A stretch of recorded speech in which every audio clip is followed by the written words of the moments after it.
spooky. Spooky but adorable too. Adorable tentacles. I don't know if I've ever heard that term before. I've never taken tentacles to be an adorable feature, but maybe I'm just not looking at the right tentacles. Oh. I still don't think that they would be adorable. We were all thinking it, but you didn't have to go there. Yeah, I did. I didn't say I've never seen any sexy tentacles. I've said I've never seen any cute tentacles. Thank you. He stands by that statement. I said what I said, damn it. People in the chat already, oh, I have.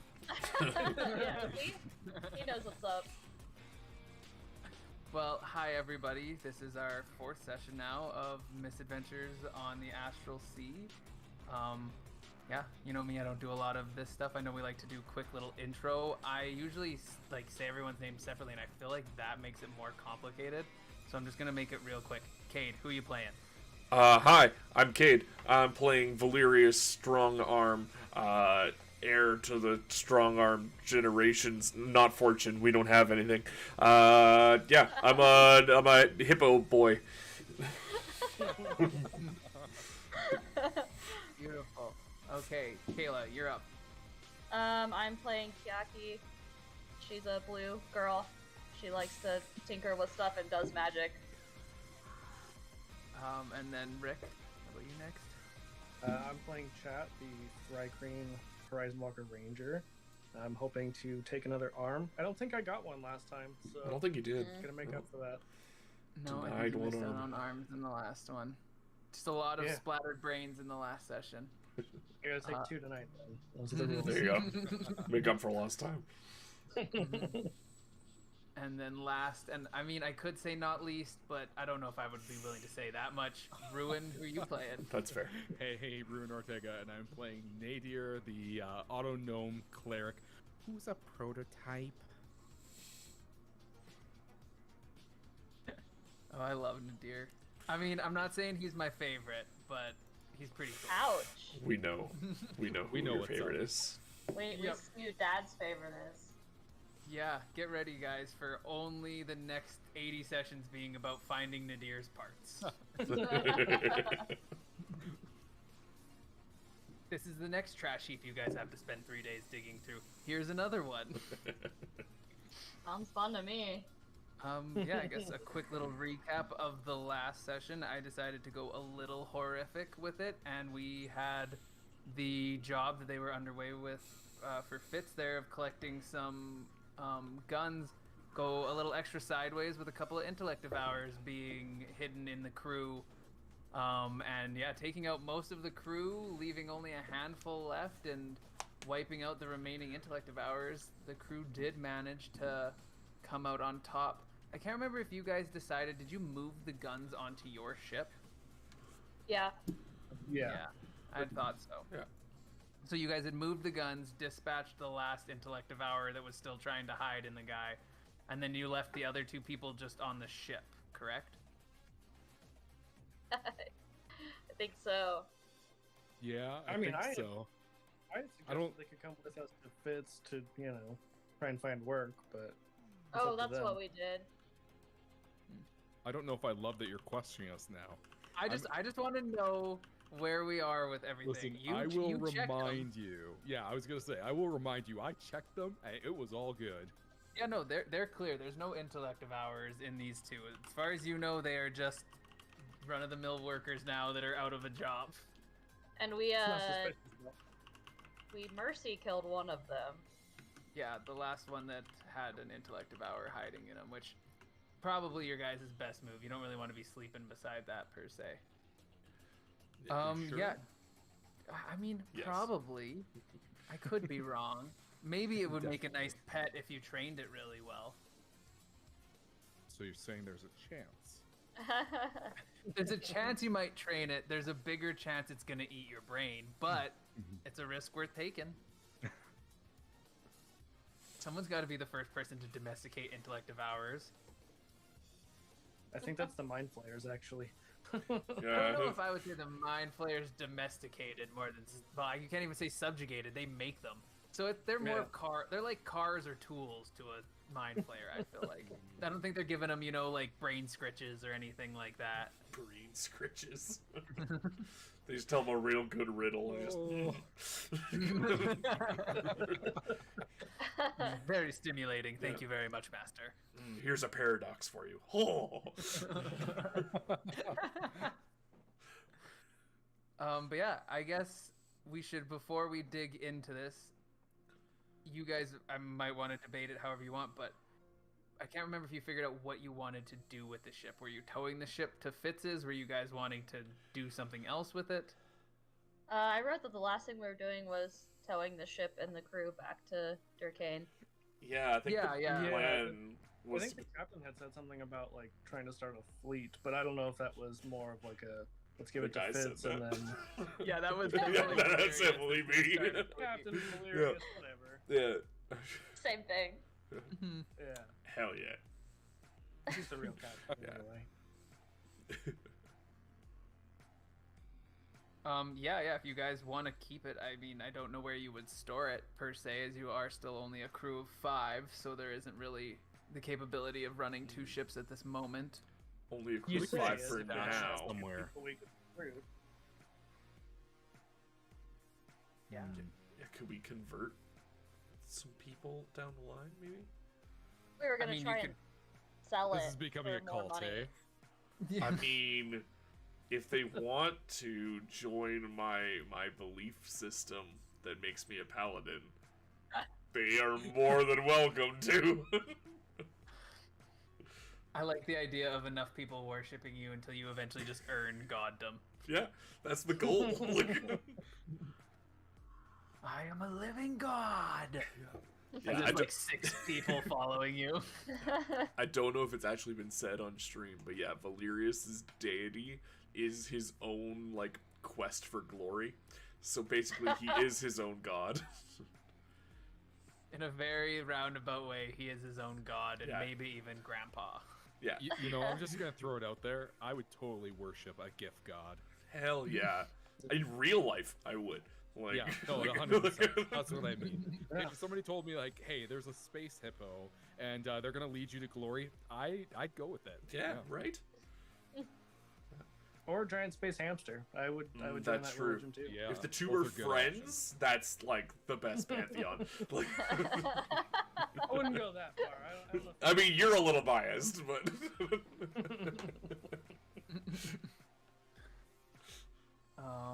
Okay, yeah, well, so you guys would be underway. I think it was about a day to get back, roughly left. And yeah, probably about halfway through your travels of getting back there, I would say that the captain would call the 4 crew members into, just his office space or whatever. Does he even have office space? We used that like community room or whatever. Yeah, there's the stateroom that you guys can that he's converted into his office / meeting space. So yeah, he'll have called you guys all in. I'm assuming that it wouldn't be too much of a struggle for you guys all to arrive there, and he's just gonna be sitting there waiting for you, spinning around in his chair like dramatically, but then doesn't stop himself in time and ends up doing like a quarter turn too far, has to shuffle himself back for facing you guys. And he says, "So we have the guns. Here's what I think we do with the ship." He says, "Let's bump off those 2 crew. They're just dead weight. We can't keep them around anymore. And let's take this ship to Glaudia. I bet you she'll scrap it for us. Give us a pretty penny on the, finder's fee or something like that." And he kind of just looks at you with his googly eyes, kind of focusing on everyone in the room, just waiting for someone to see what they had to say. counter offer. Query. Captain. What if we have her take care of the ship until we can recruit more crew? He does consider it. If we have a I mean- fleet, that makes you an admiral. Just putting it out there. And the moment you say Admiral, his like just puffs up a little bit more, sits a little straighter in his seat, and you've sold him with the term Admiral. It's like, oh well, there's hard thing to say no. I mean, we could probably find a little extra in our budget to throw Glaudia some dry dock fees or something like that. Maybe she'll even fix the ship up for us. I know that they were saying it's pretty run down.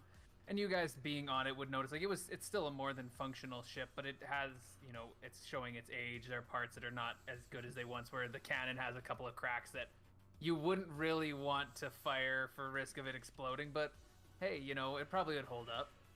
Perfect. Yeah, the captain just kind of sits there and waits. He's like, I mean, I guess we'll put it to a vote then, unless anyone else has any other suggestions. Hilarious. Imagine captaining your very own bombard.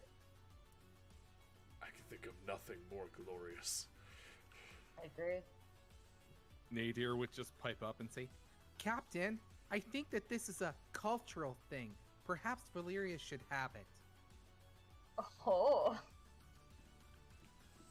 And the captain says, I mean, we'll figure out who will captain it when we actually have a crew for it. We'll get there later, but yeah, he right off the bat just like throws up his hand, already just assuming you guys get that he's voting in favor of keeping the ship. Yeah. He says, "Oh, unanimous. There we go. All good. All good." Wait. We need to ask Trent. Oh, I already asked him. Okay, we're good then. I like the idea that there's one guy that gets to vote for the tree. Not like he could ever use that in his favor because I don't know, the tree doesn't talk to anyone I else. was just thinking that we would never know if Chad actually talked to him or not. Note to self: when level up, multi-class into druid.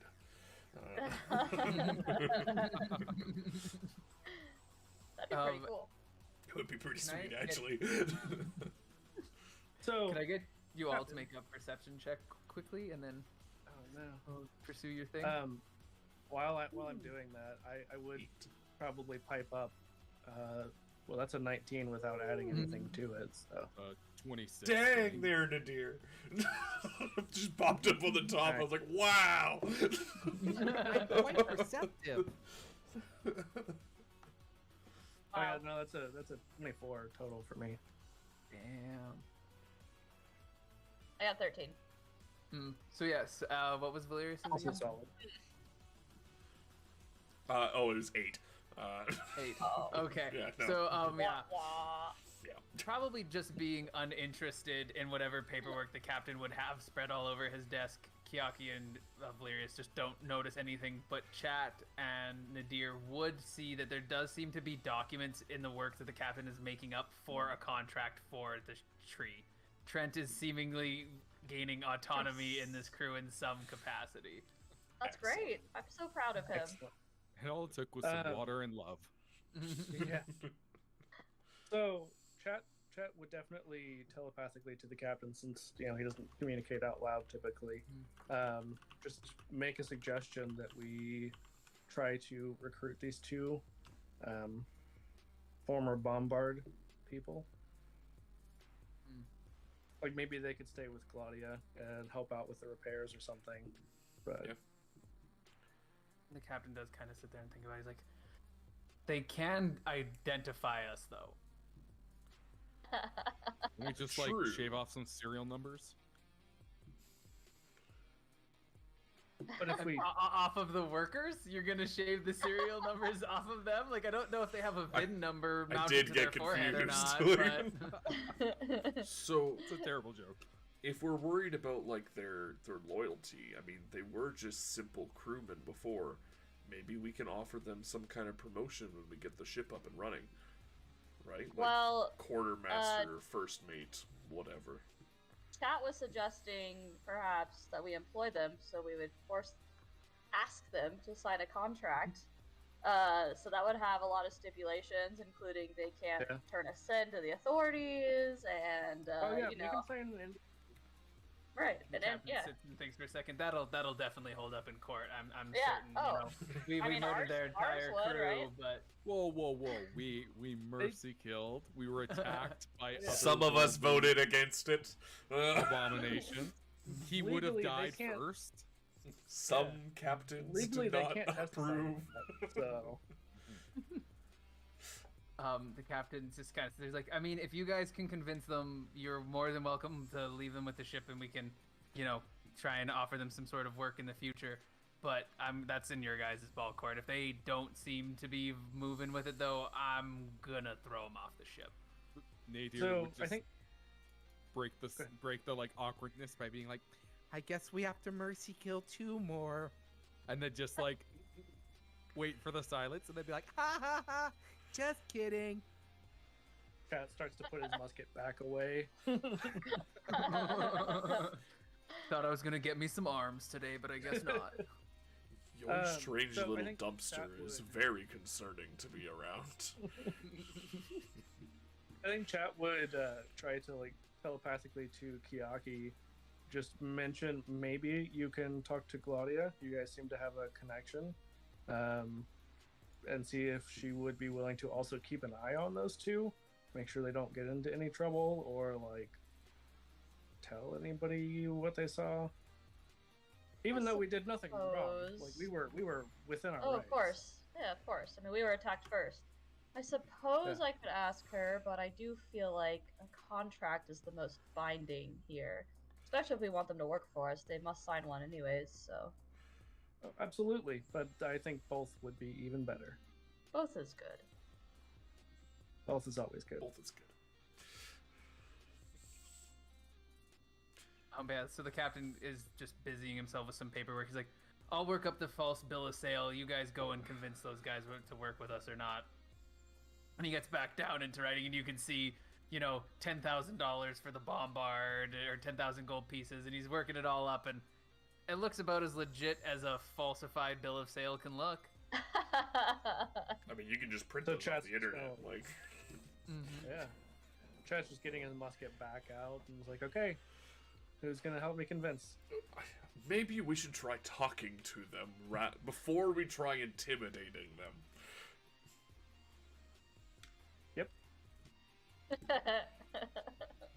You scare me.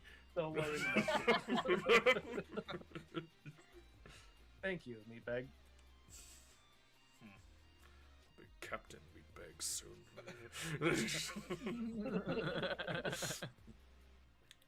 Thank you, Captain Meatbagton. There we go.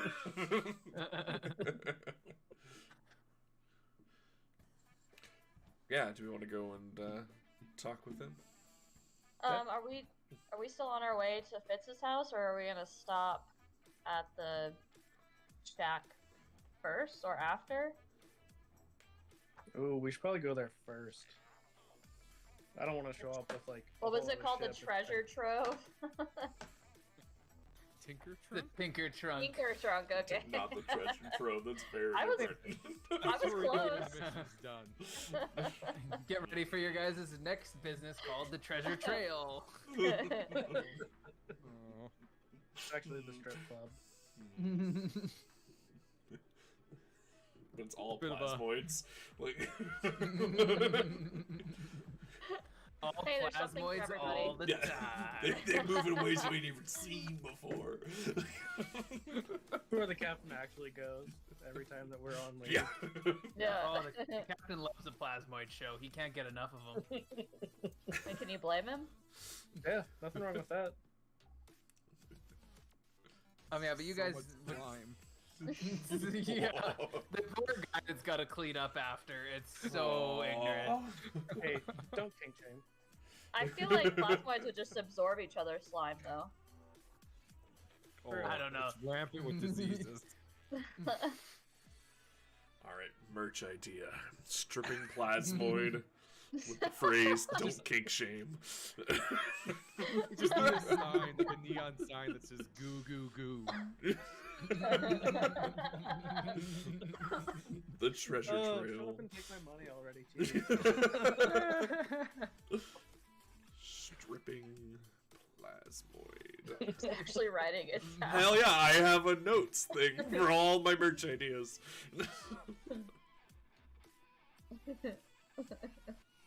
So, Following the plot point.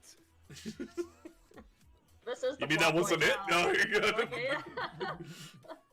so Valerius, would you like to do the talking, and I'll do the other parts if necessary? Sure, yes, I'll talk with him. Valerius, all of us combined still don't match your level of charisma. I mean, I'm very, very charismatic. Yeah, so yeah, Valerius will go and find the other crew members.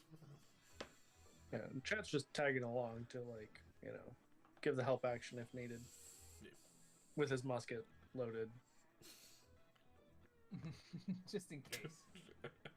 Is Kiaki going? You never know. Okay, Yeah, I feel- these two fairly unarmed, just general workers might really mess you up. I feel like Nadir would stay behind with Kiaki. Yeah, I would help the captain with any of the paperwork involved in drafting contracts. Yeah, it's always good to give him someone to do a little bit of proofreading. He's not maybe Yes. spelling errors, but sometimes he writes things like far too eloquently for anyone to actually enjoy reading. It's like he's writing this specifically for nobles, and it's like, nobody like that's going to be reading this anytime soon. If they see a forsooth in there, they're just going to be done right off the bat. That's how you Right. sell it. I knew a student one time who, whenever they wrote an essay, they had to put at least one therefore because they were convinced that would improve their mark, even if it wasn't used correctly. Did it work? No, especially after they told me. Like, I like the idea of Kay just being really mad that this kid cracked the one code of writing, and it's like, oh, that's the bonus point that you get for a therefore. Every teacher has to give it. bitch. How did he know? Assemble yeah, the but council. We have a mole. Oh yeah, but the two crewmates that were remaining are easy to find. I don't remember what I said about them, if anything, in the last episode, but this time they are going to be a half-elf and a gnome. And they're just going to be chilling. There's not really anything much for them to be doing at the moment, I feel like, so they're just kind of relaxing, maybe having a little snack at the moment. Tracks. Yeah. Valerius will come up and then sit beside them. Like, hello. How are you doing? You've been through a lot. Chat's right as behind you, him, polishing his musket. as you say Casually? that, the half-elf looks up from the little stew or whatever that he's been pushing around, and you don't see the gnome do anything specific. He just kind of seems to keep looking down at his soup. And he said, and the one guy, like, they're obviously shell-shocked for sure. Yeah. Kind of you see like just like a dead stare in his eye a little bit, and he says, oh, well, I'm alive, so there's that. That is always a bonus, for sure. Look, And he just kind of sits there and nods. look, I know this might be a tough time, but we do have a proposition for you. You don't need to decide now. You can take your time to process everything, but seeing as your crew is no more, I assume you'll be looking for work, and we were wondering if perhaps you would be willing to consider joining our crew. Our plan is to take your ship, repair it, fix it up, and then we would take captainship of it, and you would be able to stay on the ship that you know and love. We would, set aside a space for you to be able to honor your fallen comrades, but the offer is there, should you choose to decide. That's a way more eloquent offer than I ever would have thought we would give them. 18 charisma, baby! It shows. Chat's definitely resisting the urge to give him the applause with all four hands. he is his own round of applause. So yeah, the half elf is kind of sits there and kind of takes in what you're saying and thinking about it, and without you even like just as you're probably fairly focused on him, you kind of hear off to the side where the gnome is. I've got nowhere else to be. Kind of, and then he's kind of like nods along. He's like, "You keep me paid, I'll go wherever you need me to go." And the half elf, kind of hearing him say that, kind of thinks like, well, this job obviously isn't paying out, and my kids aren't gonna get through college without any money. If you guys can offer me a good pay, like, that's things like, I'll take the work. Absolutely. Absolutely. Well, if you're willing to accept now, I will make sure that the people funding everything are aware. We'll match what you were making before, and yeah. Initially, we'll need your help repairing everything, so you'll be, landside for a little while, but once everything's back up and going, you'll stay with the ship and be part of our crew. Yeah, absolutely. We know that ship inside out. We can probably get her torn apart and put back together in no time. Perfect. Excellent. And listen, if you need anything, please don't hesitate to ask. My name is Valerius, strong arm of the strong arm family. You may have heard of us. Cat immediately starts to slow clap. And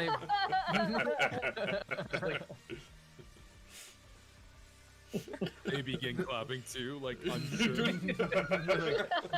Yes, absolutely, indeed.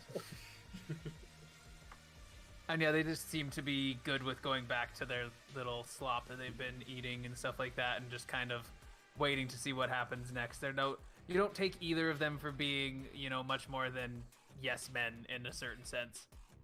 Fair. Hey, everyone needs a yes man, so... Hey, if you pay them, that's about all they're worried about, I would say. Perfect. Yeah, so I'll go back and make sure that everyone's aware that we have 2 more crew.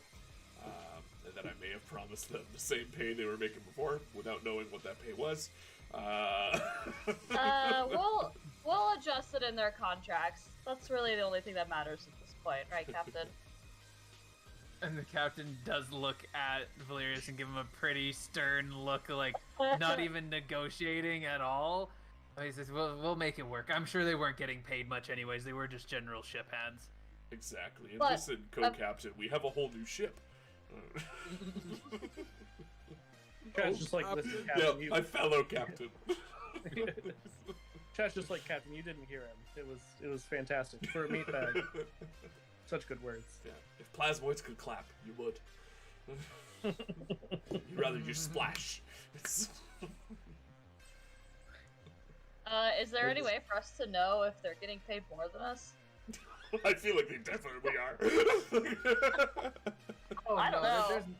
There's no way that they're getting paid nearly as much as you guys, right? Like, you guys are earning equal share of each job that you do. These guys are probably getting like a couple of gold piece monthly for their work, right? They're just, like I said, they're just general ship hands. If they're even getting a couple of gold pieces, they're doing pretty well for themselves. Okay. God, they're getting such a big raise then. Yeah, well, I have a feeling the captain will not be looking to give this new ship an equal split. These guys will probably be paid differently. Fair. Yeah, no, four whole gold pieces. That's a huge raise. Yeah, we will double their income. They're keeping the port warm for us while we go out. Yeah. Yeah, they can cook in some variety. They have stew. I don't know where it came from, but... Yeah. We didn't have meat when we got on the ship, did we, guys? I don't think so. Oh god, the crew members! Oh god!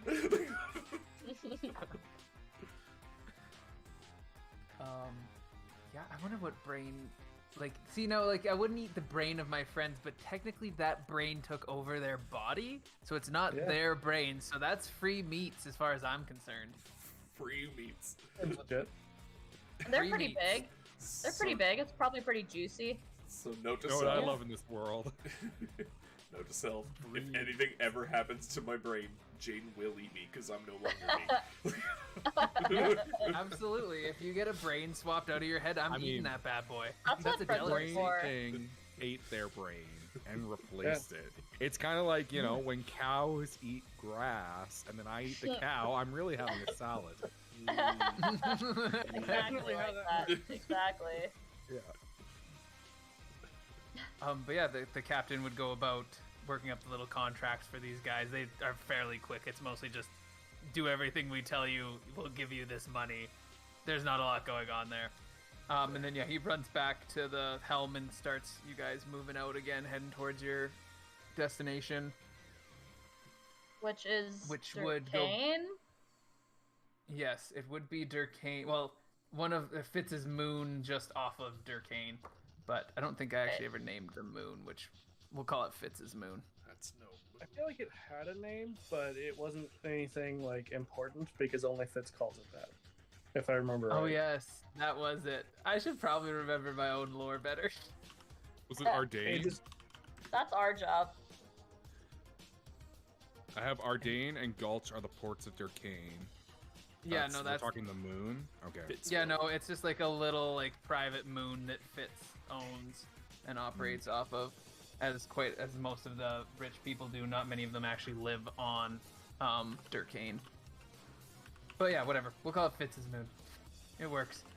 But yeah, as you guys are heading on that way, I guess you would stop at Gladia's along the way, and there wouldn't be any, major interference on the way. So you guys would be arriving at Gladia's about, 3/4 of a day into your trip, and you guys see her big neon sign over this tiny little shack.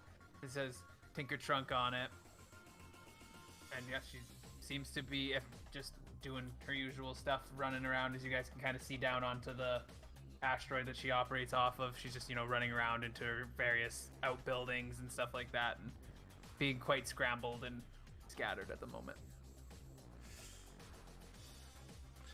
Hi, Claudia. I really hope that mimic didn't. Oh no, that's not her. That's a different guy. Never mind. Yeah. It's like, oh god, the mimic is loose. Yeah, no, that was Old Man Jenkins. Yeah, He's those old probably- man Jenkins. Yeah, no, this would be pretty normal for Gladia. Not that you guys have interacted with her a lot. She just has stuff all over the place. Organization is really not her skill set. It's more so making things and tinkering. Kiaki just kind of like stands in the doorway and is just like yelling conversation at her, but she just starts like yelling about those like jump boots. And so I like tinkered with the jump mechanism, right? And now they jump a lot higher, and so I could like do a lot more extra stuff. But I really got to show you the upgrades I did because I think you're gonna be really interested in it. And she's just like talking and talking and talking just in the doorway, and she probably can't even like see Gladia. No, yeah, at this point she's probably buried in some other shelf grabbing a bit and bob, and you do get the odd oh yeah, absolutely. It's like she's trying to listen at the very least, but is also running her own big line of stuff in her mind, figuring out everything. Nadir would go like running in and just like wrap his arms around her leg and be like, Gladia, I'm so happy to see you. Oh. Claudia is not maybe that level of social, so she'll just like lightly like pat him on the head and say, "It's nice to see you too, Nadir." And she kind of seems to be wrapping up whatever she was scattered with and doing. She puts the last couple of items away, and she gives you guys her actual undivided attention this moment. Says, "How can I help you guys today?" Well, we bring you a ship. And you see like her eyes go like pretty wide, and she's like, "A whole ship?" Indeed. We would like to pay you to fix it up. Get it back up and running. The finest ship for the finest captain. It's me, by the way. I'm captain. That was implications are hard, but it's me.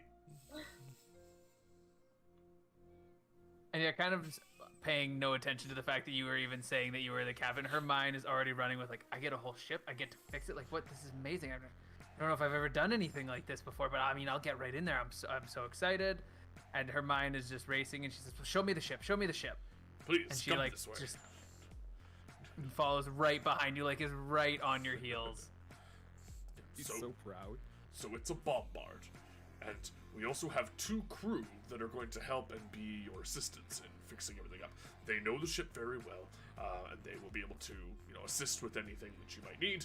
And they're on our pay, so you don't need to worry about that. And she says, slave labor too? Oh my god, I've never heard of a better deal before. I'm so excited. They are paid, not slaves.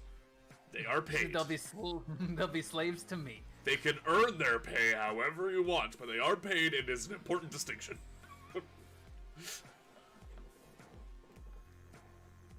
Oh yeah, but it's up in space and she can't probably very quickly get to it, but she is admiring the bombard from a distance. She says, "Oh my god, And she looks at it, she's like, oh, that must have been an 89. That model was a good year. Look at it. You know, she says, just the cast iron on that cannon, impeccable casting. Those things should have disintegrated probably 100 years ago if it was made with anything now. But and she just kind of looks it all over. She's like, yeah, absolutely. I could absolutely tear this apart for you guys. Not indicating a lot Back of together, right? We also would like it back. Yeah.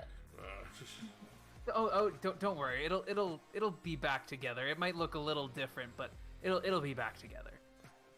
Different's okay. Different Will it still can have the be cannon? okay. Different is not inherently okay. Well, it still have the cannon. How could you not have the cannon? That's all the bombard is, damn near.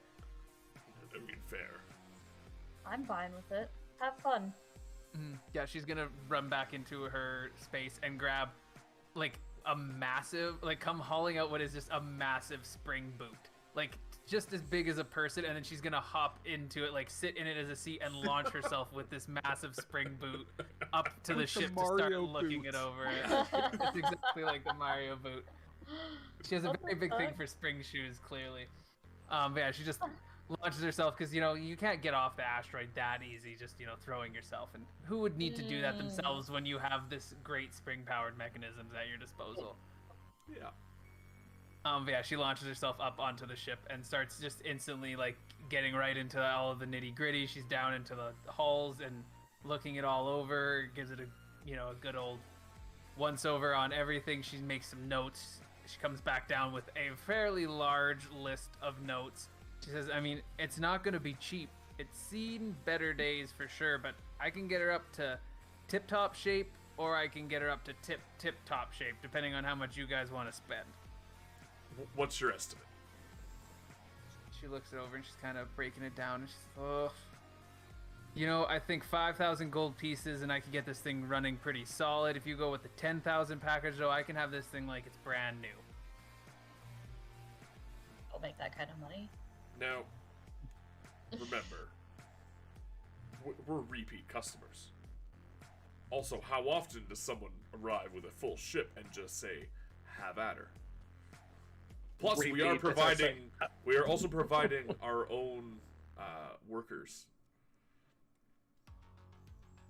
Give me a persuasion check. 22. Yeah, that tracks. Ooh, dang. Yeah, Actually, Claudia kinda looks and she's low like, for Valerius. Hmm? It's actually a little bit low for Valerius. It is pretty low. and she goes over her list and everything. She says, well, with those extra guys, that should cut down the man hours pretty solid. And she looks at, you know what, I can give you $1,000 off of each, or 1,000 gold pieces off of either option. So 4 grand for the basic, or 9 grand for the tip top, take her to the next level. And she said, of course, like, this is payment after the work is done. Like, I'm not going to expect you guys to pay now. I have all the parts that I should need to do this, but I will need payment before I can leave my dry dock. We will be delivering quite a large load to Feds, so we should have a pretty hefty paycheck to start putting money down. Can you Oh, give us a moment to confer as a group? As we are a crew and equal partners. Although some of us were absolutely. equal than Take all the others. time you want. Alright. Nadir would run up and like try to get the group into a huddle, and then he'd be like, "I'll start us out," and he'll like grab the 10 gold he has left in his pocket and try to hand it to Valerius. Thank you. Bless him. I'll put your name on one of the floorboards. And you could just see his like visualizer like glowing. Look, I am willing to put all of my shares towards this.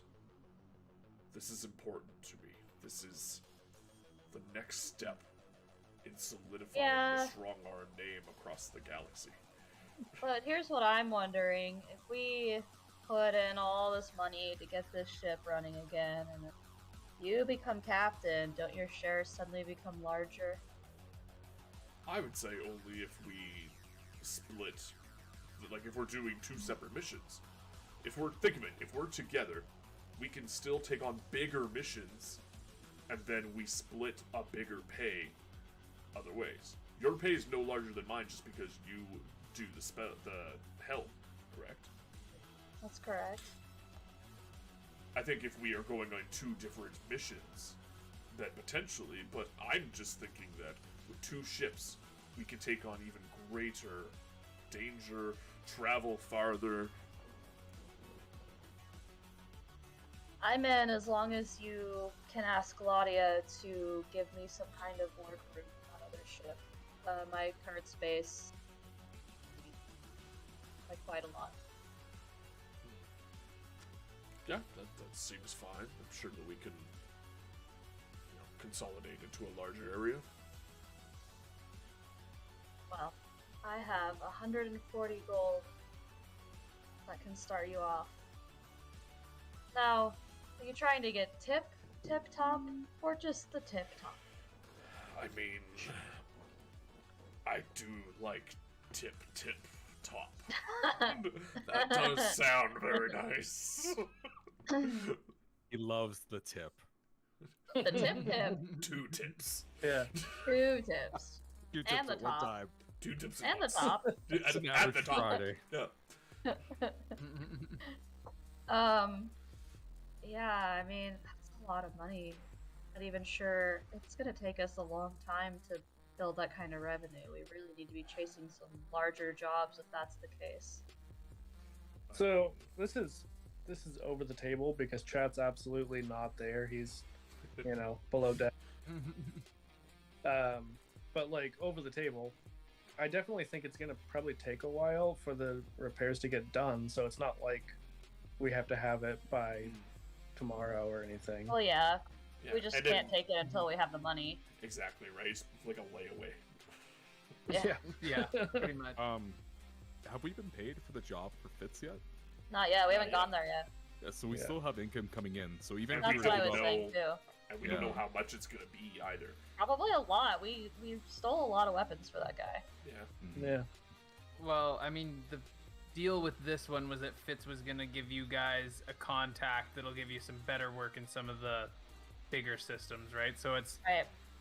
there isn't really a big payday in this one, but it is the prospect of being able to access much larger paydays is the reason why you guys were undergoing Sure. this current Right. job. Nadir is gonna. So yeah, you'll kinda- be at least bumping up a pay bracket for sure after Yeah. this. And like I said, Nadir Valerius is totally willing to throw his entire share at this beyond just like eating. Like this is his new like sole hyper focus. Nadir's gonna like pull at Kayaki's like shirt tail and be like, Kayaki, it's his dream. It's my dream. Well, his dream and my dream are not the same, young Nadir. But they could. However, assuming we can make the money in a reasonable manner, I'm for it. Just think of the workshop. Just put it out there. Yeah, that is definitely an appeal to me. All right. I think we go tip top, tip top, tippity Tip, tippity top. top.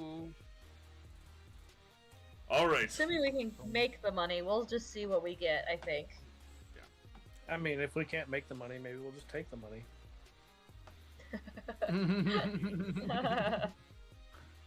Do we go Again, full Chat's heist? not there, so like, I All like right. the idea of the first like rich client you guys get and you just steal everything that they have. yeah. And never get another job again. All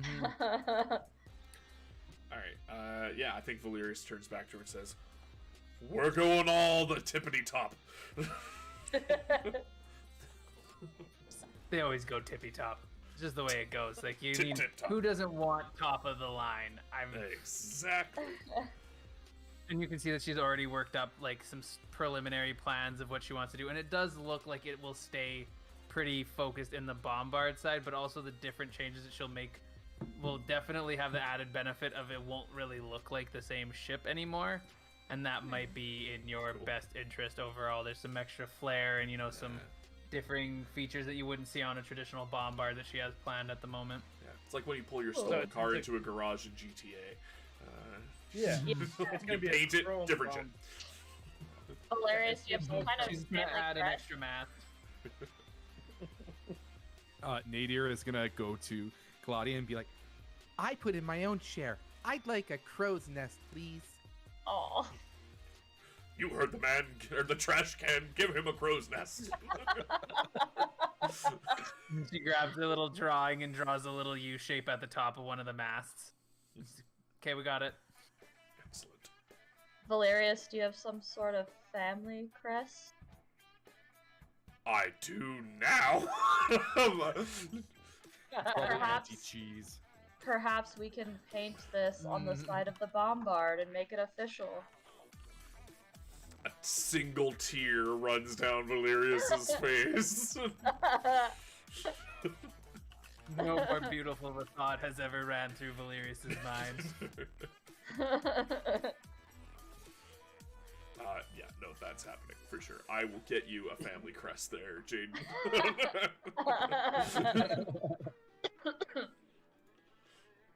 Yeah. I mean, and as far as you guys know, it doesn't seem like, Gladia is at all ever opposed to take any other suggestions. If you come up with more, she'll happily add them into her creations within reason. She might have to pay a little bit more if you want to get real crazy with it, but things like a crow's nest or a crest painted in the side, she can absolutely do. If you want racing stripes, she can probably do that too. I mean, it Flames? does make it slightly faster. Flames give it an extra 5 spell jam power, so. Yeah. Can we give a spoiler? Does that work in space? I want a wheelie bar. It helps keep you down on the astral currents or whatever. You don't want to fall off the road or anything. Good. It is just, yes, I'm looking at the chat. It is just like the medieval arm class. No, more like this. More like this. Oh, yeah, like yes. Yeah.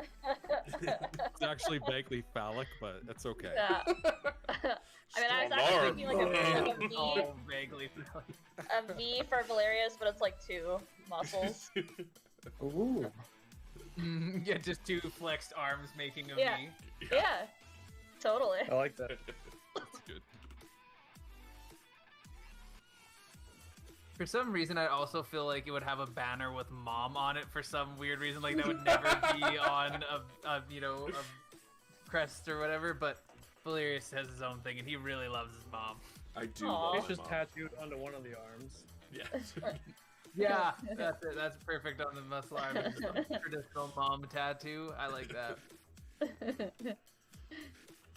Yeah, it seems like Claudia's already jumped off and is like beginning to unhitch the ship and getting ready to move it into one of her various little spaces. You see there is some rudimentary places to land a ship on her asteroid. They're more or less just some poles that it can like nestle into, and she seems to be moving it towards that and beginning the work. You see the other 2 crew are, drifting towards the ship, getting ready to give her a hand with moving it. Claudia, I believe I speak for all of us when I say I cannot wait to see what you come up with. And you see just like a wicked smile come over her face as she like dives right back into the work.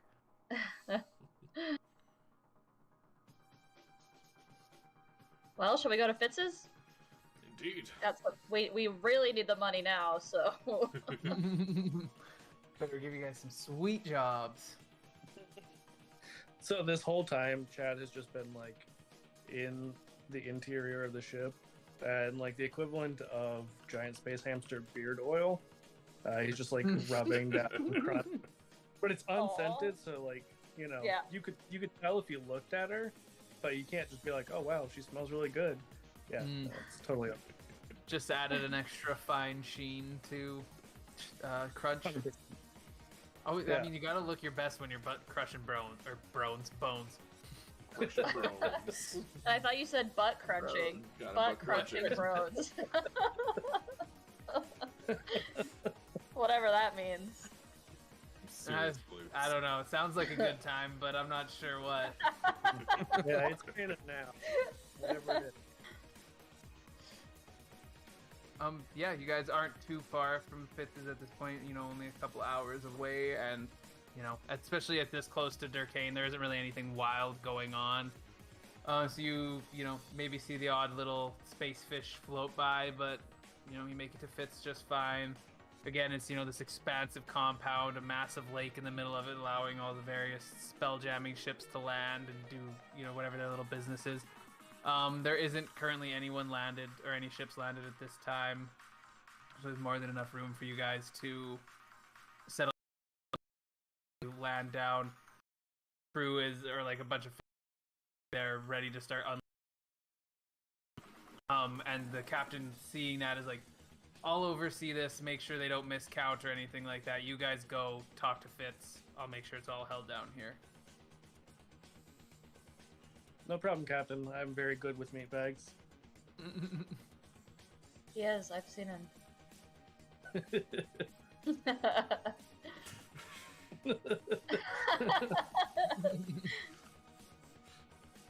I just love the idea. I have no frame of reference. I'm happy you guys. Not even talk to anyone. I know.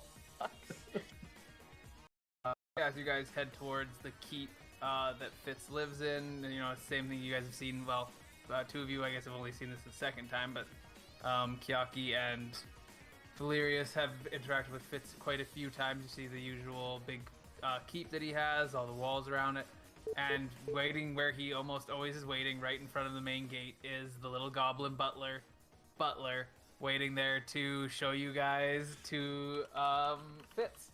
He's fairly quiet this time, as you know, he understands it's time to get down to business stuff. There's no need for any new introductions or anything like that, and he very quickly ushers you guys to the same place where you always meet him. It's Fitz's, you know, fairly lavishly furnished study, big massive window in the back, gigantic chair for him to sit in to hold his massive hulking form.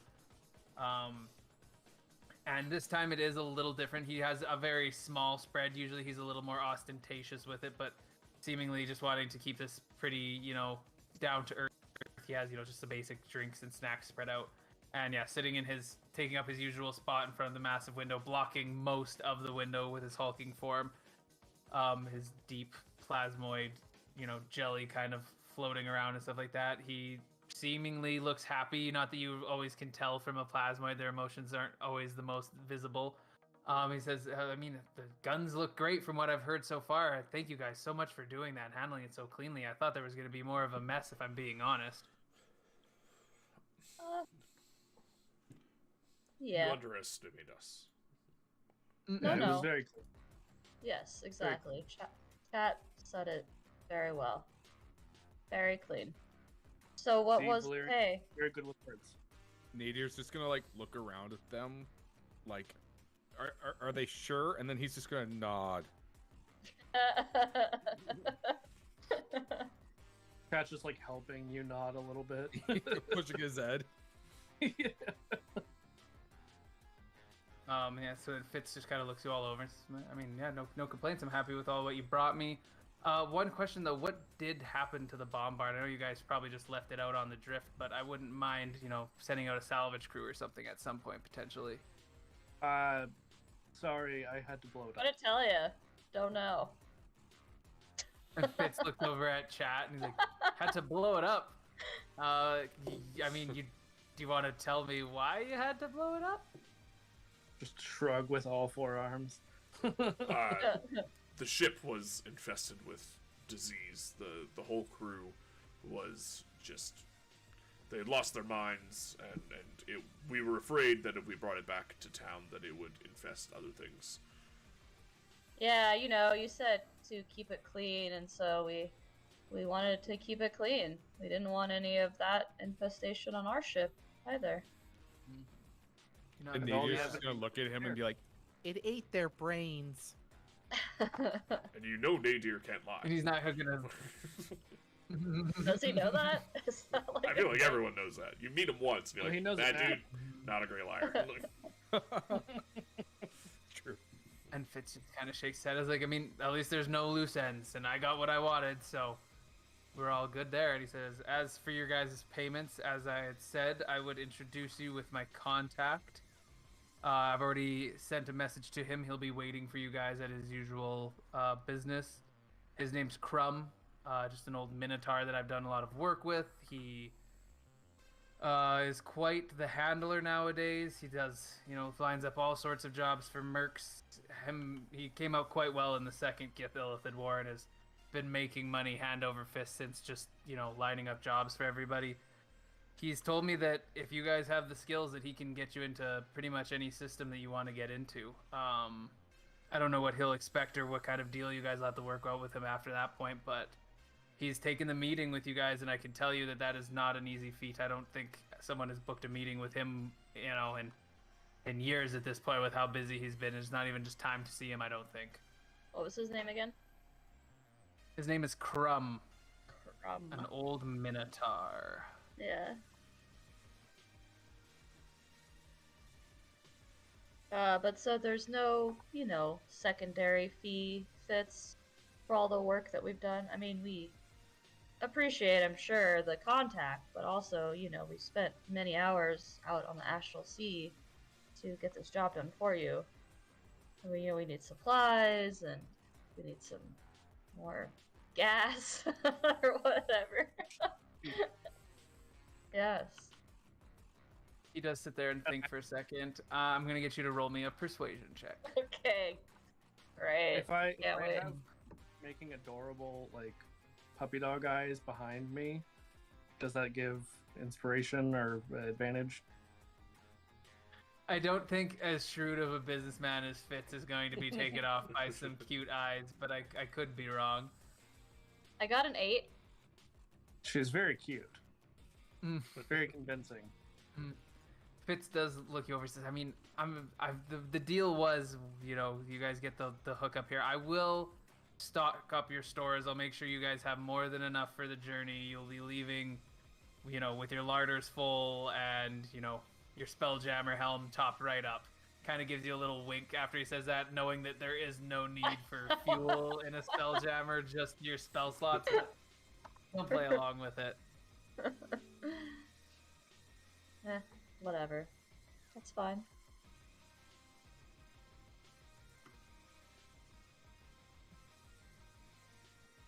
And yeah, he just kind of sits there and looks over and he's like, I mean, if there's anything else I can help you guys with, like I said, you can find Crumb. Oh, I guess he thinks back. He's like, I guess I never really did tell you where to find him. He has his little shop on the Rock of Brawl. It's just beside the Happy Beholder. You can't miss it. I mean, you can hear Large Luigi from miles away. Just go to the building right next to that on the left. Large Luigi. Large Luigi. Next to the beholder. So The brother Happy of Mini Beholder. Mario. Mm-hmm.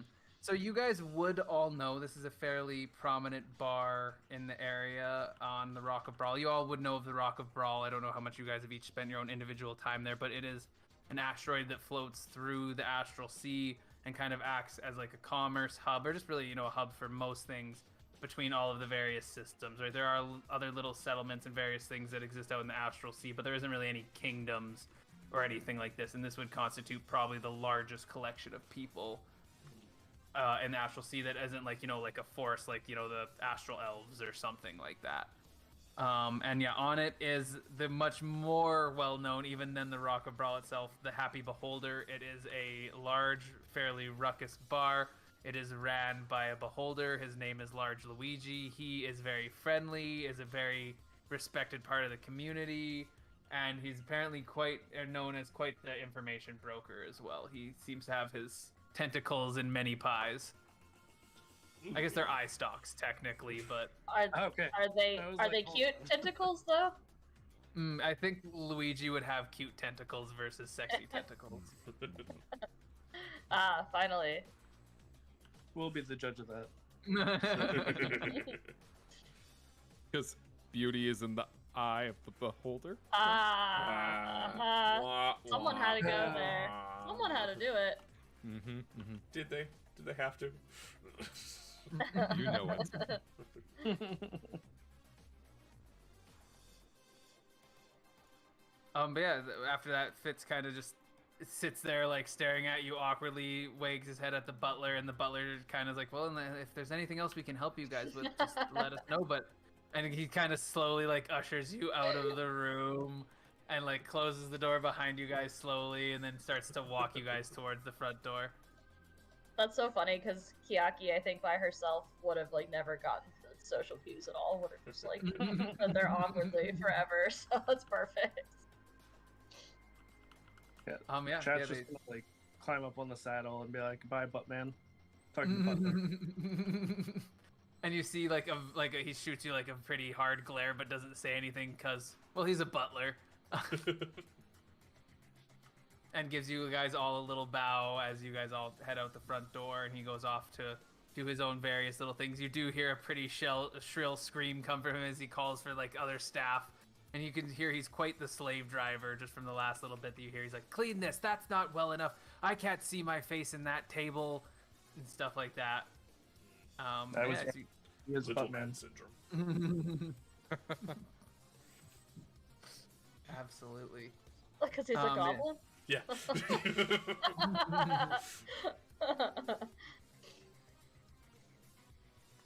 But yeah, you guys, leave the place. There's no major issue. You see, as you come towards the ship, you do see now some various things being hauled onto the ship, some barrels of water and food, the odd little, repair things, some planks and whatnot to be able to do your basic repairs on the ship. And it seems like they have stocked you up with everything that you guys are going to need for quite some time on the ship. And you do also notice at this point a handful of fruit in the beginning phases of development on the tree. Aww. And not too much longer, you guys will probably be able to acquire some amount of sustenance off of Trent. Although, is that, like a little, we were talking about eating brains, but you're going to eat Trent's fruit. Like, that might be a little personal. I don't know how he feels about it. Isn't that like his whole job? Is I mean, to provide sustenance for He's also the entire ship. But, I mean, really, the only functions he does serve is providing food and being a giant air filter. So, Right. Yeah. the So least he's he also can do is let you eat. Right. he's also my friend. That's fine. That is cute. He has served a much larger purpose now. Yeah, 2 of them. I mean, keeping your air fresh is pretty important. Yeah, Yeah, that's... but now fruit and air. I'm just glad you guys didn't ask me to strap the cannon to this ship. Oh, that was an We option. thought about it, yeah. Can I we don't know if- retcon that night? I don't know if it's an option. I'm not certain that the ship wouldn't explode after it gets shot once, but who knows? Hey, that's for us to decide. And that's how we TPK'd the Kurd. They decided to strap a cannon to their ship, and it blew them all up. I think I feel the worst well. for Trent, really. Yeah, that wouldn't be very fun for him. He's just living his tree life, and he got blown up by a cannon he didn't want anyways. You mount the cannon in his chest, and now he is the ultimate weapon. Ooh. And with Yeah, that, you he guys conquered would- the galaxy. The ultimate cycle of life and death. I like the idea of him just grabbing like a bunch of the fruit off of the top and throwing it into the cannon, and it's like shrapnel shot. You look over at your buddy, and there's just a freaking apricot pit stuck in his forehead. The pomegranate for buckshot. Dude, those things are sharp. Apricot and peach pits are sharp, so that would not be the worst weapon choice, honestly. Nope. But yeah, as you guys get underway with your ship, like I said, it's all stocked up, ready to go. And as you fly away from Fitz's moon, I don't know about you guys, but I could use a refill. Sounds I'm gonna great. Take a quick little break. Sweet.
And we're back. You guys, like I said, we're just leaving Fitz's moon without any other issue. You have full stores ready to go, and yeah, I mean, anyone running the ship will know where the Rock of Brawl is, and that's the beauty of spelljamming, is you just have to know where something is, and then you end up there after enough time. So yeah, you guys just are heading right on the, optimal trajectory to the Rock of Brawl. You move through Margot space very, uneventfully. Nothing crazy. You might see the odd, oh god, what are they called again? Those, oh yeah, Kindori, the big Kindori. whales. They're my You might see the favorite. odd one of them rolling around and stuff like that, but nothing too crazy otherwise. And then yeah, you guys get to the end, or I guess the edge of Margot space, where you will shift into the Astral Sea. I guess I shouldn't assume. I know for a fact that Kiaki and Valerius would have made this shift at least once or twice with the long of time that they've been on this ship. But are Nadir and Chat from Margot space, or have they ended up in Margot space? I feel like chat just ended up here for sure. Yeah, I feel like that would track the same for Yeah. Nadir. So yeah, so then this wouldn't be at all like a new experience for you guys. The shift from a wild space system into the Astral Sea is quite a weird thing. As you reach the edge of where you would start the shift, you see this kind of shimmering, opaque kind of just wall in front of you. If you were to look at it from a large enough distance away, it would almost look kind of sphere-like, encompassing the whole of Margot space. And as your ship starts to push into it, and there is probably just a slight amount of resistance, your ship starts to, elongate and stretch and just, shift a little bit and twist, almost like looking in a fun mirror in a sense. And that just progresses as you guys force through the wall, and as you guys also meet with it. You probably don't feel anything super serious to your body, other than just kind of like this strange, magical feeling as this force kind of just flows through you and stuff like that. And you wouldn't, go through any body horror of having your body elongated and shrunk and twisted and turned. But as you Getified. force through the shimmer, I guess I should see if they actually have any writing for what they say the Astral Sea looks like in this case.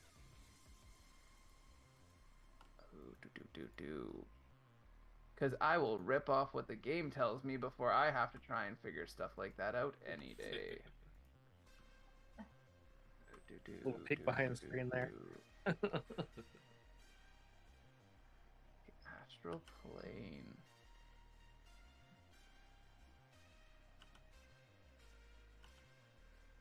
Material features objects small space. Yeah, no. The Astral Sea is a fairly uneventful space, just kind of. Oh god, they actually don't give you any description for it. It's Interesting. actual, it's a sea. Yeah, you guys fall into a massive ocean and they're now just on a regular ship now. No, I feel like it's just kind of like, I believe from what I've read and other stuff, they kind of say like it's almost like a silvery, kind of like cloudy space where there's not really like any distinct structure to it by any means. You don't see a lot of other things other than, I guess you would see the wild space system that you just came out from. And I'm going off the picture they gave me. I feel like it looks like it's like a massive lens in a sense that you're looking at, and you can see in it, and you see the system and maybe make out a couple of the planets and stuff inside of it from where you are.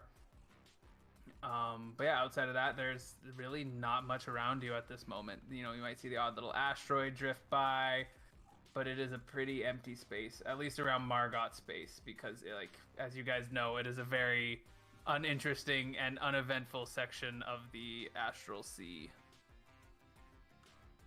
I feel like chat's just like popping off at the random asteroids. I was hoping at nothing, just shooting at nothing, just for the sake of it. Yeah, no, the asteroids make a fine target, and some of them even, splatter and shatter into the smaller shapes and stuff like that, and float off throughout the Astral Sea. Almost yeah. as an arm. Almost.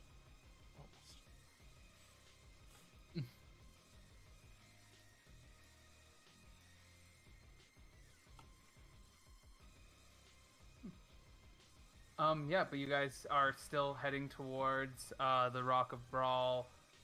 As you guys travel through, you don't see, like I said, it's pretty empty overall in the Astral Sea. You might see one other ship drift by you. There's not even a lot of reason to get that close out here. You could take many different paths.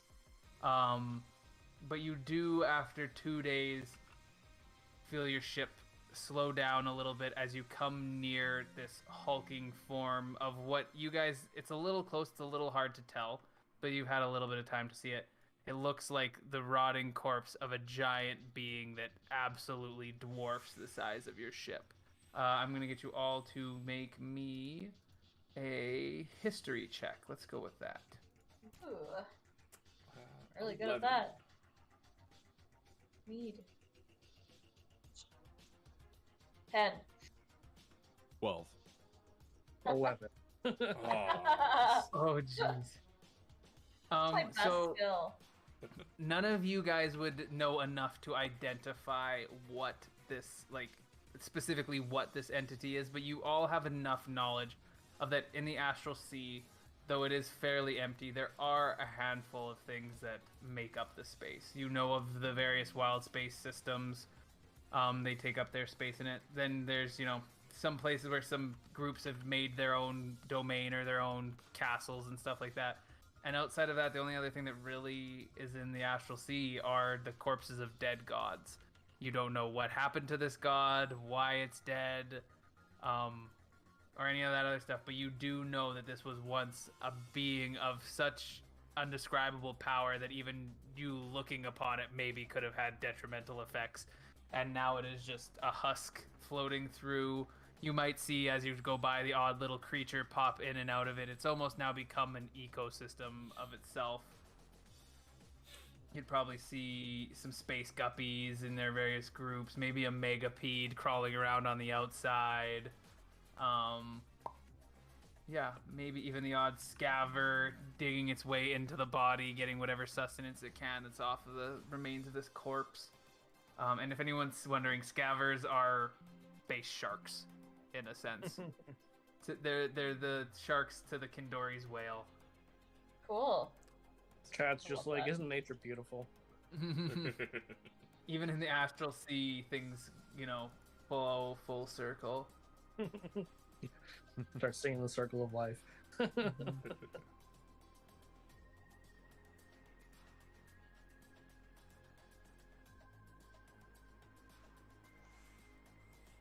mean, a dead god is metal as hell. Yeah, absolutely. And this is far from the only dead god floating through here, right?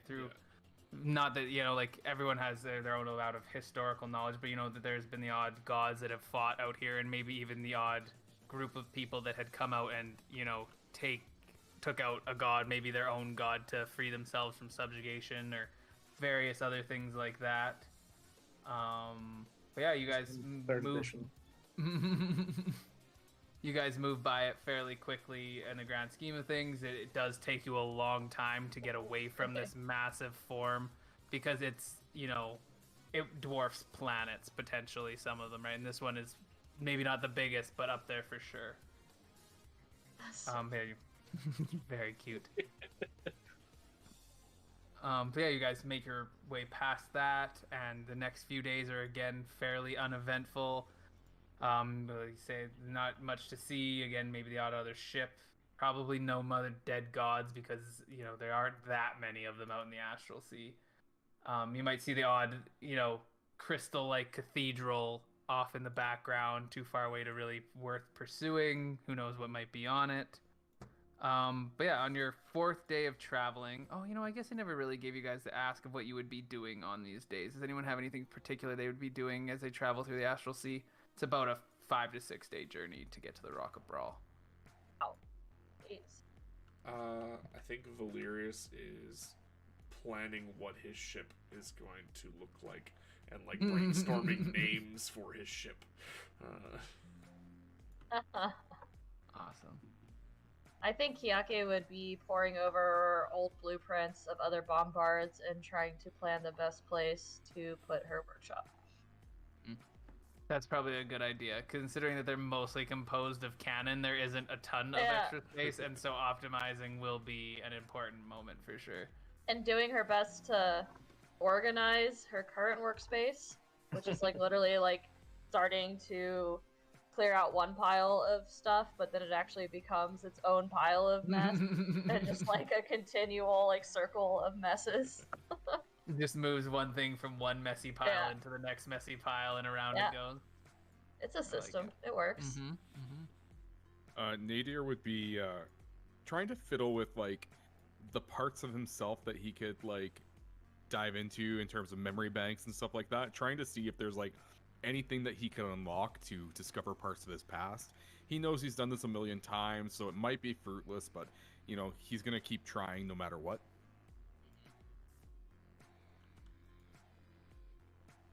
Not doing anything specific other than playing with Crunch, or Yeah, I didn't know if you were going to respond to that or if that was something we would deal with in a second. I feel like chat is mostly doing target practice, but like after a while, whenever he realizes that Nadir is just kind of being quiet by himself, he's like, "Query, would you like to help with Crunch's calisthenics?" And he'll look up for a second and close like a hatch on himself and be like, I think I'd very much like that. Excellent. Let the chase begin. And he just like hops on the saddle and is just like trying to charge down Nadir on Crunch. it's amazing.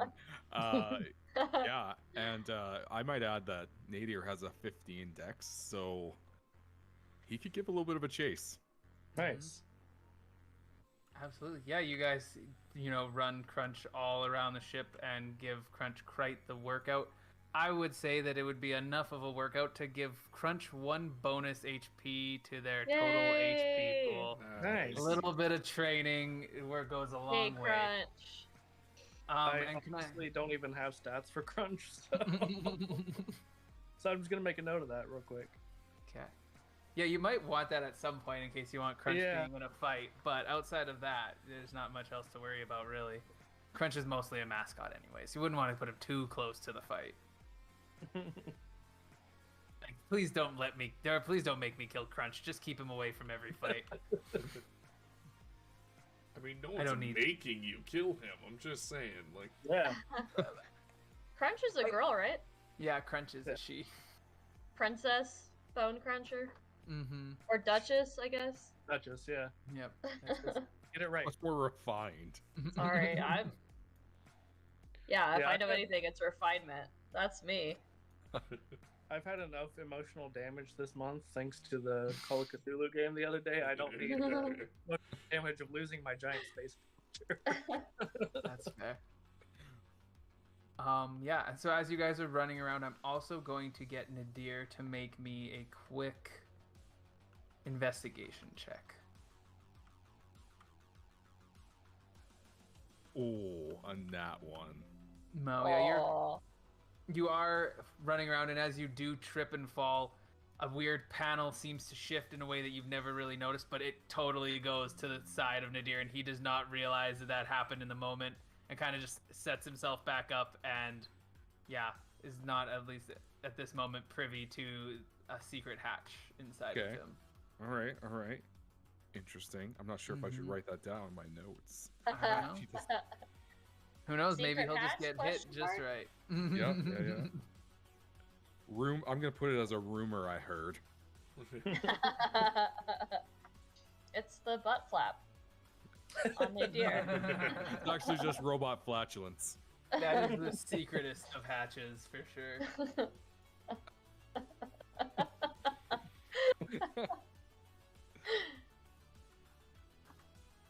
Feels like his just whatever his faceplate turned red for a second. Like, oh god. Its visualizer turned to like danger mode.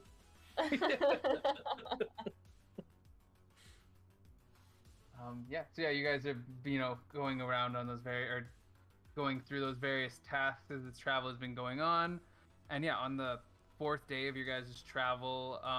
You do feel again the ship begin to slow, and it is a little weird. And the captain does come up from the helm and says, "There seems to be another ship coming our way. They're moving really slowly without any major intent.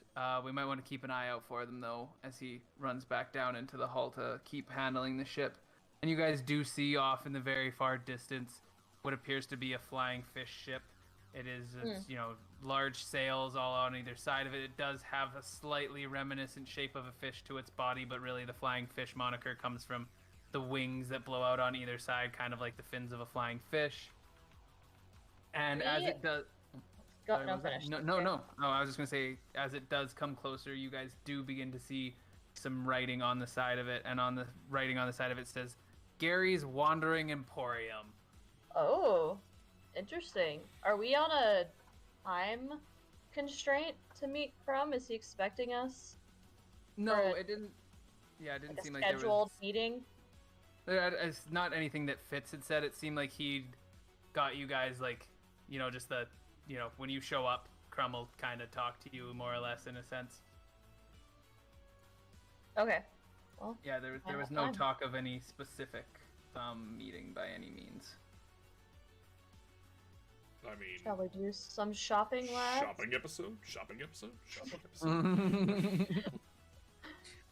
Yeah, I feel like Chat was loading his musket as soon as he started feeling the ship slow down, and then as he came up, he's just like, "Okay, I don't need this."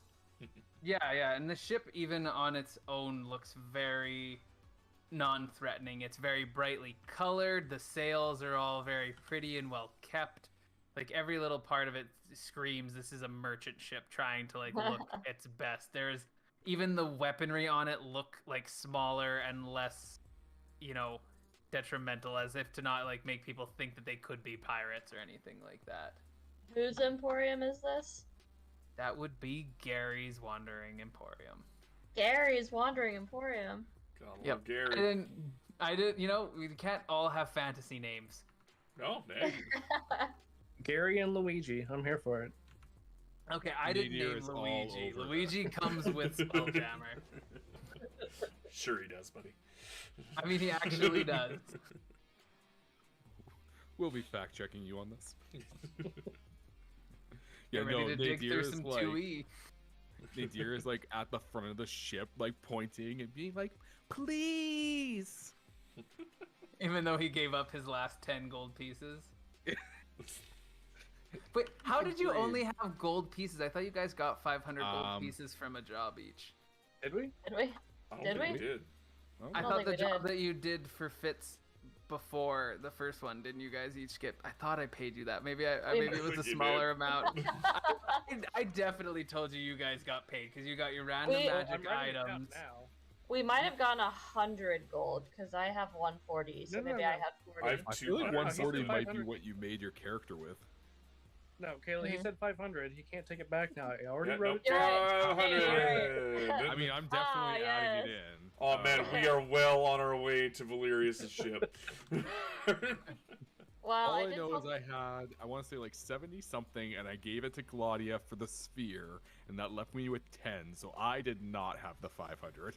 Yeah, I honestly, let me just Well, you I go know. back to my notes to see if I did Hey. write how much I told you guys you would get. I have it now. Yeah, I was gonna say you have it Yeah, now. too late. so- Too late. I'm pretty sure the I'm almost whole certain that I stream said 500. heard you say 500, so we're good.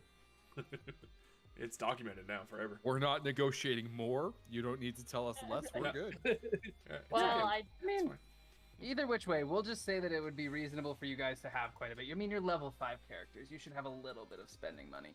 So maybe you did- guys only got 100 for the job, but then you each had 400 from previous things. Who cares? You have 500 extra to whatever gold you have. Perfect. Perfect. Maybe you're Rad. going shopping. hell yeah. Oh, we be shopping. We be shopping. Yeah, I still only told Valerius I had 140 gold though. I'm gonna keep that as max. Respectable. That's fair. No, I agree with that. Here's In my last. hindsight, I'm scraping together my last 140 gold to give to you for your ship, Valerius. Got just Xavier like looked two. super generous, giving his last 10. Yeah. Chat just took Kiaki's respect. Yeah, let's go shopping. I'm super into that. Yeah.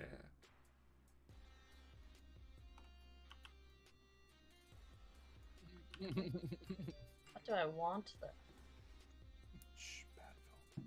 We just like signal flare them over. Like, how's this work? They seem to be like coming up to you slowly, you know, looking to get right beside your ship, unless you guys make some sort of move that would give them a reason to act otherwise. Is it like an ice cream truck? It's like playing a song and it drives by slowly. You just have to like wave him down. That's what I was thinking. I was just waiting for the opportune time to say it, and you beat me to it. That's perfect. Well, I think this is closer to Beetle from Zelda. Oh yeah, the big pack. Yep. Once again, both is good. Yeah. I think Skyward Sword, he has a ship that he flies around. Oh yeah. Man, that's been a long time. And now it has the ice cream truck music, so It's all good. Does he have ice cream? No, that's the real question.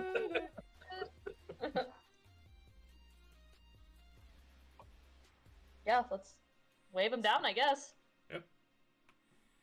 Yeah, you guys are kind of drawing their attention. You see a bunch of little figures. They're probably, you know, about how tall are they? Let me look them up. So I've been waiting to have these guys be a part of the game because they're one of my favorite parts of Spelljammer from what I've read. Yep, there's these little figures you guys see. Underneath their cloaks, you do see some very bird-like features, and you do notice that they're all fairly wildly colored. You see one that's a bright blue, one that's a deep violet, one that's a strange orange or something like that. You know, some that are maybe a little less happy about their color, like someone's got like an ochre or something. And then you can see the one beige guy over there, and he doesn't seem very happy at all. But yeah, they all start working together and roll out a little gangplank for you guys to lock your ships in and get them kind of synced up in speed. And they kind of wave you over onto their ship. Let's go. Yeah, head on over. Hey, Captain, you and need so you guys anything? walk- We're gonna go shopping. And he kind of sits there and thinks a little bit. If they have any nice clothes, tell me. I'll come and look them. I'll come and look them. I'll come and look at them. I'll come and lick them.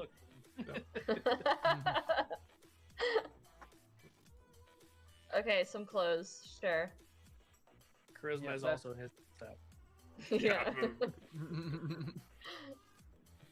Yeah, you guys walk over onto the ship, and it's on the main deck is just stacked with various crates and boxes. It seems like they use this as one of their main storage places for this stuff.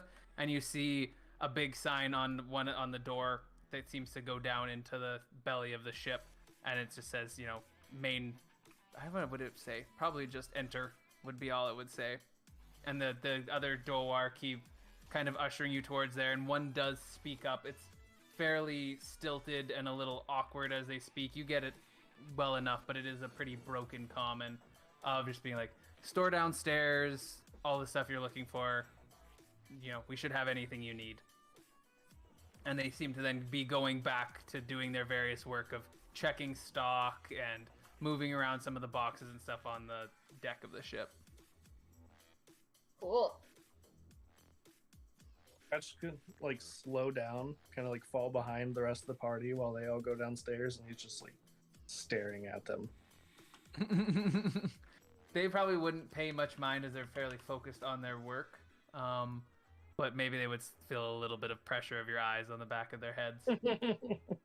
Are they roughly the same height as Nadir? Like 3 feet? Yep, you would be pretty much in line with them. So he's just gonna like, for 1 second, move over to try to like blend in amongst them, and then be like, Chat, they're like me. This is too adorable. I can't handle it. And yeah, as you say, they're like me. They all look at you and then go back to their work. But yeah, as you guys head down the stairs, you do see like more light than you were expecting. It is very well lit down here. You see quite a few candles, and then also just these weird floating orbs that are also spreading light as they kind of lightly bob around the ceiling. And once you get down in there, it is just packed with shelves. Everything you could want or need inside, as far as basic supplies go. They've got, you know, anything adventure could want, from, you know, rope to a barrel to, you know, salted fish, anything else, all of the basic stores and supplies that you would need. And you do see, in like standing behind a glass case that is full of somewhat seeming to be more rare or special items, is a rainbow colored dwarf. He has, you know, just broken up into just right straight down as he's bisected every couple of inches with a new color going through the whole spectrum. And he is just he, not that he has introduced it himself, is standing behind it, and he kind of does a little bow, and in a much more eloquently spoken common, he says, "Hello, I'm Gary. This is my emporium. Can I help you with anything?" And to Nadir only, Chad is just like squealing, like fangirling so hard. Really? Squeak! It's just in like rapid thry-creen. Mandibles start twitching. Oh, absolutely. We are here to see your wares and potentially spend some coin.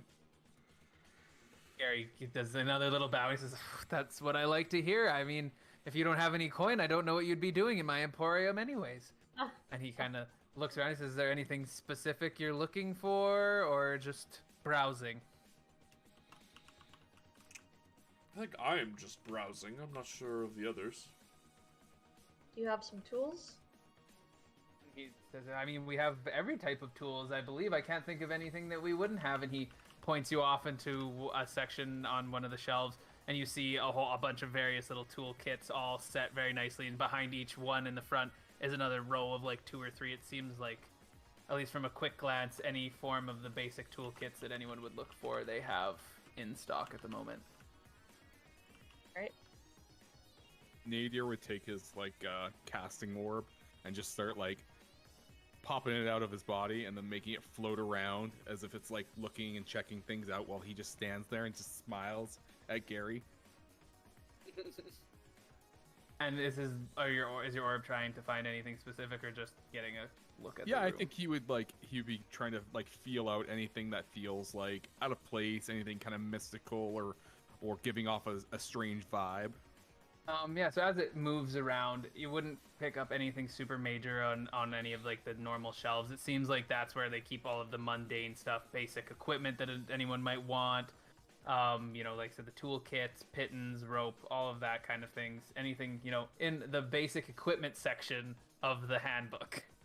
You could find all of that stuff there. But then as you do come to the glass cases that he has surrounding him, you do get some vibe of some that being the good stuff, and which isn't that big of a surprise. He's standing right behind it, and even on a quick look at it, you see much more, you know, elaborate weapons. You see some potions sitting in there and various other stuff. But yeah, not getting any like specific vibe off of anything per se without, you know, running like a detect magic or something like that. Fair enough. I see that there's an actual item called a multi-tool, or an all-purpose tool. Is that something that he would have for sale? It's just a leather man. Like- Yeah. Yeah, exactly. Perfect. Everyone needs a good leather man. It even has a little fidget spinner on it, probably.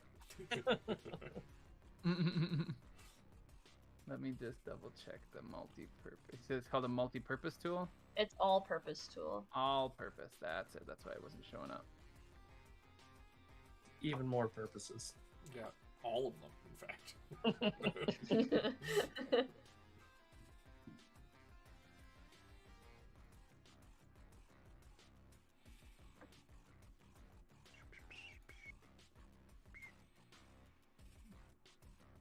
Yeah, as you ask him for it, he does think about it and kind of seems to be like running the inventory in his head more or less. And he says, yes, I believe we have one of those.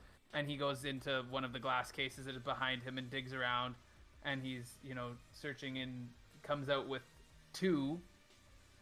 And he says, "Oh, I mean, we just have these 2." He said, "I have a handful of the uncommon," and he said, "and I have one rare one here. And Kiaki would understand that the uncommon is fairly solid, the rare providing, double the benefit of the uncommon. How much does that one cost?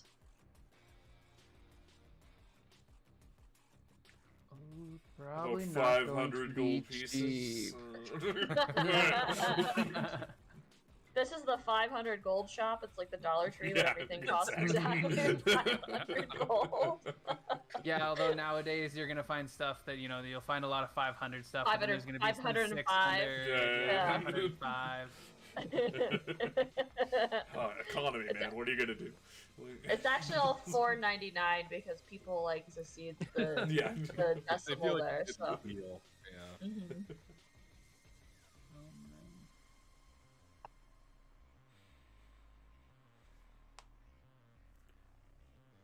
Oh man, of course I cannot find the chart that I want to find.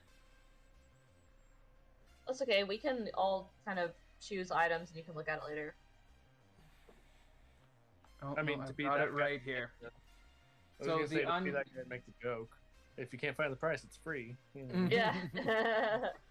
Oh I didn't know god. chat was a dad. So yeah, he grabs them and he spends far too long figuring out the prices for either. As he tries to recall, he says, we do the uncommon for 400 gold pieces and the rare ones for 3,000 gold pieces. What the fuck? Okay. I mean, it does give you a +2 to my attacks, my spells. to spell attack rolls and saving throw DCs, so it's Yeah. pretty powerful. Yeah, that's pretty cool. I mean, it's not the best though. Sir, do you do trades and or do you buy items from people? And he looks around in his room. He says, "I mean, we got to get our supplies from somewhere. He says we'll absolutely take in trades, or as long as we're getting the value that we require, we don't care in which ways we get it." How much would you give me for this? And I show him the Sword of Duck Summoning. This is this is an exquisite item, sir, that I've acquired recently. I think it And he would looks- make a fine addition to your shop. He looks it over and he's never seen anything like this. And you see him pull out a I wand know. and he casts a course. little spell over top of it. Anyone gifted in the magical world would know that is just casting a quick detect magic onto it. And he's looks it over and he's and he really breaks it down. He says, "I could give you 250 for the sword and trade it, and then from there you can make up the difference however you would like." I feel it's worth way more than that, sir. And I actually want to cast the ducks and show him the ducks. So let's see, it's charge. So I'll just roll some d6. Over ducks. Roll for Mhm. ducks. Roll. Oh, one duck comes out. I mean, that's probably all you really want. You're just demoing. You can't give it all away at once. Right. Yeah, I mean, have you ever seen anything like this? This is incredible. It's very rare. Just got it recently. In my mind, Yeah, there's he looks- just that single duck is just like, wah. Yeah. What kind of duck are we talking? I mean, The yellow, a mallard. oh, that's a mallard all day. Definitely Absolutely. a mallard. Yeah. The most regal of ducks. The finest of duck watching ducks. Yes. But yeah, he looks it over and he says, "That is a peculiarity." That he kind of like giving you a little benefit of the doubt, casting identify on it. He did understand that it would summon ducks. I mean, I understand where you're coming from, and I know you want the most for this. Best I can do is 275 for it. It's Pawn Stars now. I know. Best I Here's- can do is 255. He's gotta call his buddy first. Here's how you do it, though. You can use this to then make infinite rations. You just keep summoning ducks. Have duck every night. Yeah, it's just money on money, my friend. Like, we actually stop adventuring, we open like just a Peking duck restaurant. Yeah, you guys are throwing away infinite money. It might only be a few gold pieces at a time, but you will. It honestly just says it just summons ducks, so it's not like they disappear after. Yeah, where do they Is go? a good idea. I like this idea of now you just have you start duck farming simply with this sword. Chat definitely wants to go over and just like pick up the duck and tuck it under his arm. Pretty casual. I mean, we could start making like down blankets and pillows and stuff. No, chat's actually just gonna start a petting zoo in the bottom of the ship. It's But actually only for him, Oh. nobody else. Yeah. That's what the second ship is for, is all the animals. Chat's arc. Till the dark day, we have to fire the ducks from the cannon. It's like that scene in Pirates of the Caribbean where they just start like putting everything in the Forks cannons, Yeah. and the like fork comes out and goes in this guy's eye. Except it's ducks. That's Yeah. I'll take 275 for it, I guess. And Gary says, I mean, that's the best I can do. I can probably give you a little bit of a discount on the tool itself as well, depending on what the rest of your compatriots are looking to purchase. You know, I'm not opposed to a bulk deal by any means, but we'll see what they would like, and then I can maybe work a better deal on that for you. Sure. Question for the DM. So my Yes. gift repulsing belt that I can feed armor to, can I take armor out of it? Or is it No, consumed once it's in? Okay. It eats it, right? So like when you Yeah. feed it a set of armor, it holds onto those capabilities of that armor, Gotcha. and then once you feed it a new set of armor, the old whatever had just disappears completely. But yeah, it's you are literally feeding a tiny little hippo head Yeah. the pieces of your armor as it absorbs the Yeah. attributes of said Kind of armor. what I figured, but I thought if I could sell my chainmail, I could use that money towards something else as well. But I think it sounds like you have a mimic belt. Mm-hmm. no, Which it's is completely different. horrifying. It's completely different. Totally different. Yeah. No, I do love the idea though of you walking up to a cabinet and be like, "How much can I get from this?" And you just push out your belly and just melt open and it regurgitates it. It just pukes. Yeah. I think I'd probably buy some splint armor. Go up 1 AC. Ooh, It's yeah, 200 they have gold all of pieces. that kind of basic stuff all day. There's quite a few different sets of it. Easily one that'll fit your size. The only thing that you're gonna really be deciding is color at this point. But it doesn't really matter because I'm just feeding it to the belt. So. Nope. But they've got various options because they are a well-stocked emporium. Cool. Yeah. Other than that, like, is there any like magical stuff that would jump out to me as being in my wheelhouse?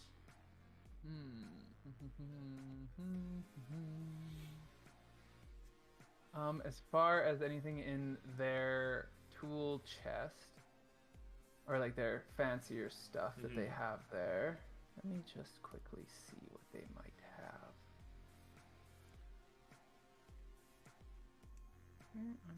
There we go. That's what I was looking for.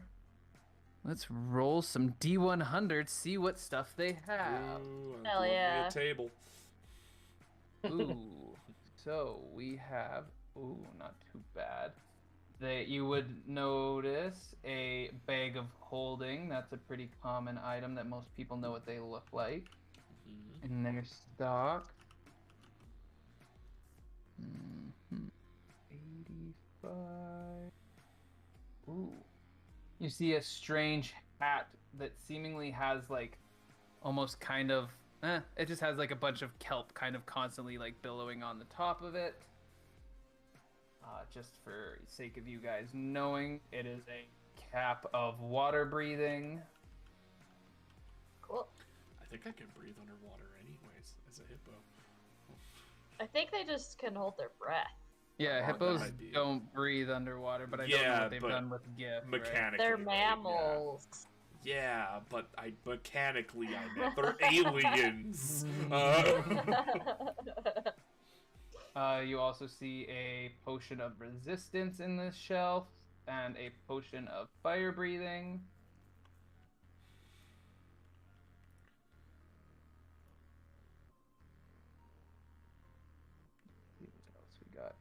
go down to the really good table. Go down to the really good tables and put a bunch of stuff in there that you guys can't afford. I love when you do that. One day. Ooh, a couple of supreme potions of healing, which you guys definitely cannot afford. Love to hear it. Yep. So, you guys want another ship for our fleet, or? Right. Yeah. Just Might as take it. well. So, You Gary's guys- dead. you also Yeah, see a ring of swimming, Swim. a drift globe, I mean, that sounds sick. and you do see +1 swords and armor of pretty much every type. As well +1 as- homebrewed brass knuckles. Yeah, as you're looking through, you do see a set. They're a little maybe potentially ostentatious for Valerius, as they have these massive spikes coming off of the front of them. But other than that, they match your color and everything. So Ooh, how much for the brass knuckles? Two of them. you... Gotta have a matching set. What's the point of one set of brass knuckles? Yeah, and Gary looks at you and says, "We sell them in pairs. It's the only way we Oh, good, sell them. good. We're not madmen." And yeah, they would also be, I guess, +1 items are uncommon, I believe. So they would also be 400 gold pieces. So chat's just gonna be like, what do you have in hunting rifles? Asking for a friend. Gary kind of rummages around. I mean, we don't have too much on that beyond, and yeah, the only thing that he seems to have, and that is just a +1 musket. Outside of that, they don't really have much else in the shooting range at this point. Unfortunate. What about the fire breathing and the bag of holding? How much for those? Fire breathing insects sounds horrifying. Or amazing. I kind of both, but in my nightmare fuel, horrifying. You're welcome. So the bag of holding would be 500 gold pieces. And the potion of fire breath would be... Let me just double check that. It's expensive in this place. Yeah. Magic items ain't cheap. Yeah, that's fair. They don't technically grow on trees. Some of them do. Yeah. Some of them are trees. Yeah. And the potion of fire breath would be 200 gold pieces. Oh yeah, here, take my 200. Okay, he is just currently like keeping a tab so that he can cut you guys a little bit of a deal at the end. So far we have 200 GP for the fire breath, 400 for the multi-tool or all-purpose tool, 400 for the brass knuckles, and Did you get the- 200 for your armor as well, Yeah. right? You had mentioned that if Nadir casts a detect magic, he might be able to find something a little bit more specific out of the case. Yeah. So he's gonna do that. He's gonna walk over and just like hone the orb in and like really focus and cast it. Okay. Let us see what you might find.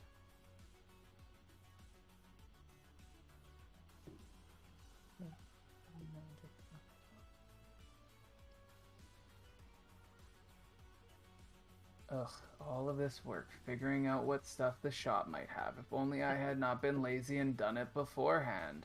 Where is the thing that I want to find? But it wouldn't be a shopping episode if we didn't have to like think about it. Yeah. And Harass make the use of it. shopkeeper. Yeah. Let me just quickly see what we might find. Harass with chat's undying love. No, I don't like that. Oh, I know what I want.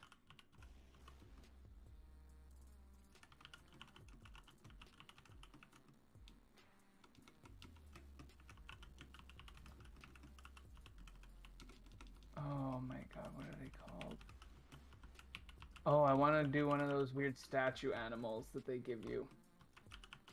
Oh, the figurines of Yeah, that's it. Figurine. I couldn't think of what word that they used for it. like wondrous power, maybe. That sounds about right. While Jaden's doing that, does anyone remember what was the Beholder place called? It was called the Happy Beholder. That's right. And so you would find in there, they do have it in the cases, but it seems like it's like they're not giving it a lot of credit. It's kind of off in the corner, not being really noticed much.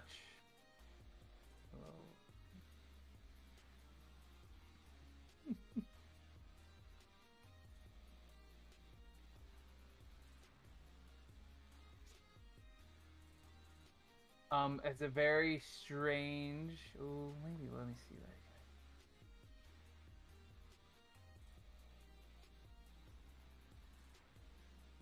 Some of them are pretty crazy. I'm not giving you guys a full elephant. Are you sure? Come on, dude, add to the art. My cousin was. Don't even tell me elephant. that's an option if we can't have it. By the end of this, chat's just gonna have a whole zoo.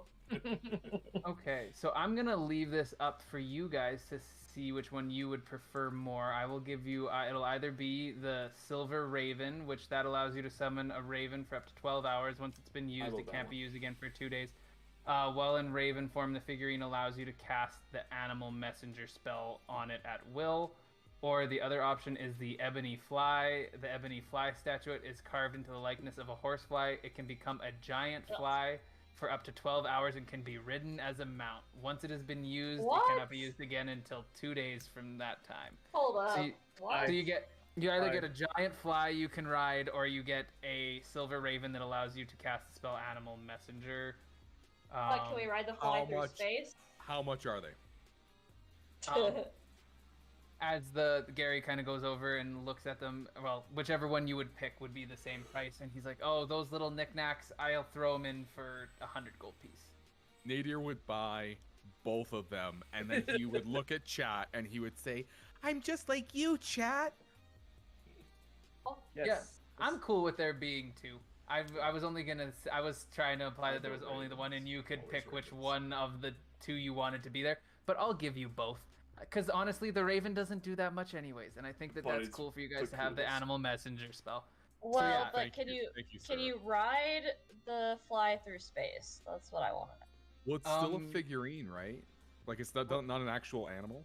No, but it becomes an actual. It's a animal. mount. Becomes a mount, right? Yeah, so Does it have its own air pocket? right. So it would have like if you summoned it in a place with an air pocket, as it left, it would take a small air pocket with it. You would probably run through it in a fairly quick time. But on the Astral Sea, air envelopes no longer matter. You can breathe the Astral Sea itself as if it was air, and you're totally fine. So in the Astral Sea, you can ghost ride that fly anywhere you want. And our Amazing. fleet grows to That's 3. Convenient. It is only a large creature, so it could maybe haul 2 people on it at once. The deer's small. Yeah, 100%. He's going to fly a giant fly into battle. I love Hell it. yeah. I'm just So- picturing Those are the nasty. spaceship from Star Wars with R2-D2 sticking out of the back of it. Like the So chat just like to Nadir is like, I have a suggestion for a name, my small friend. Go ahead. I just get the sense that maybe this fly is called Jeff. Jeff. It's so valiant.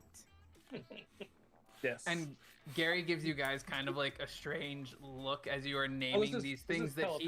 This is Oh, telepathic. You yeah. can't hear. Oh, yeah. He wouldn't be able to tell. Technically, the Doar are also telepathic if they meet.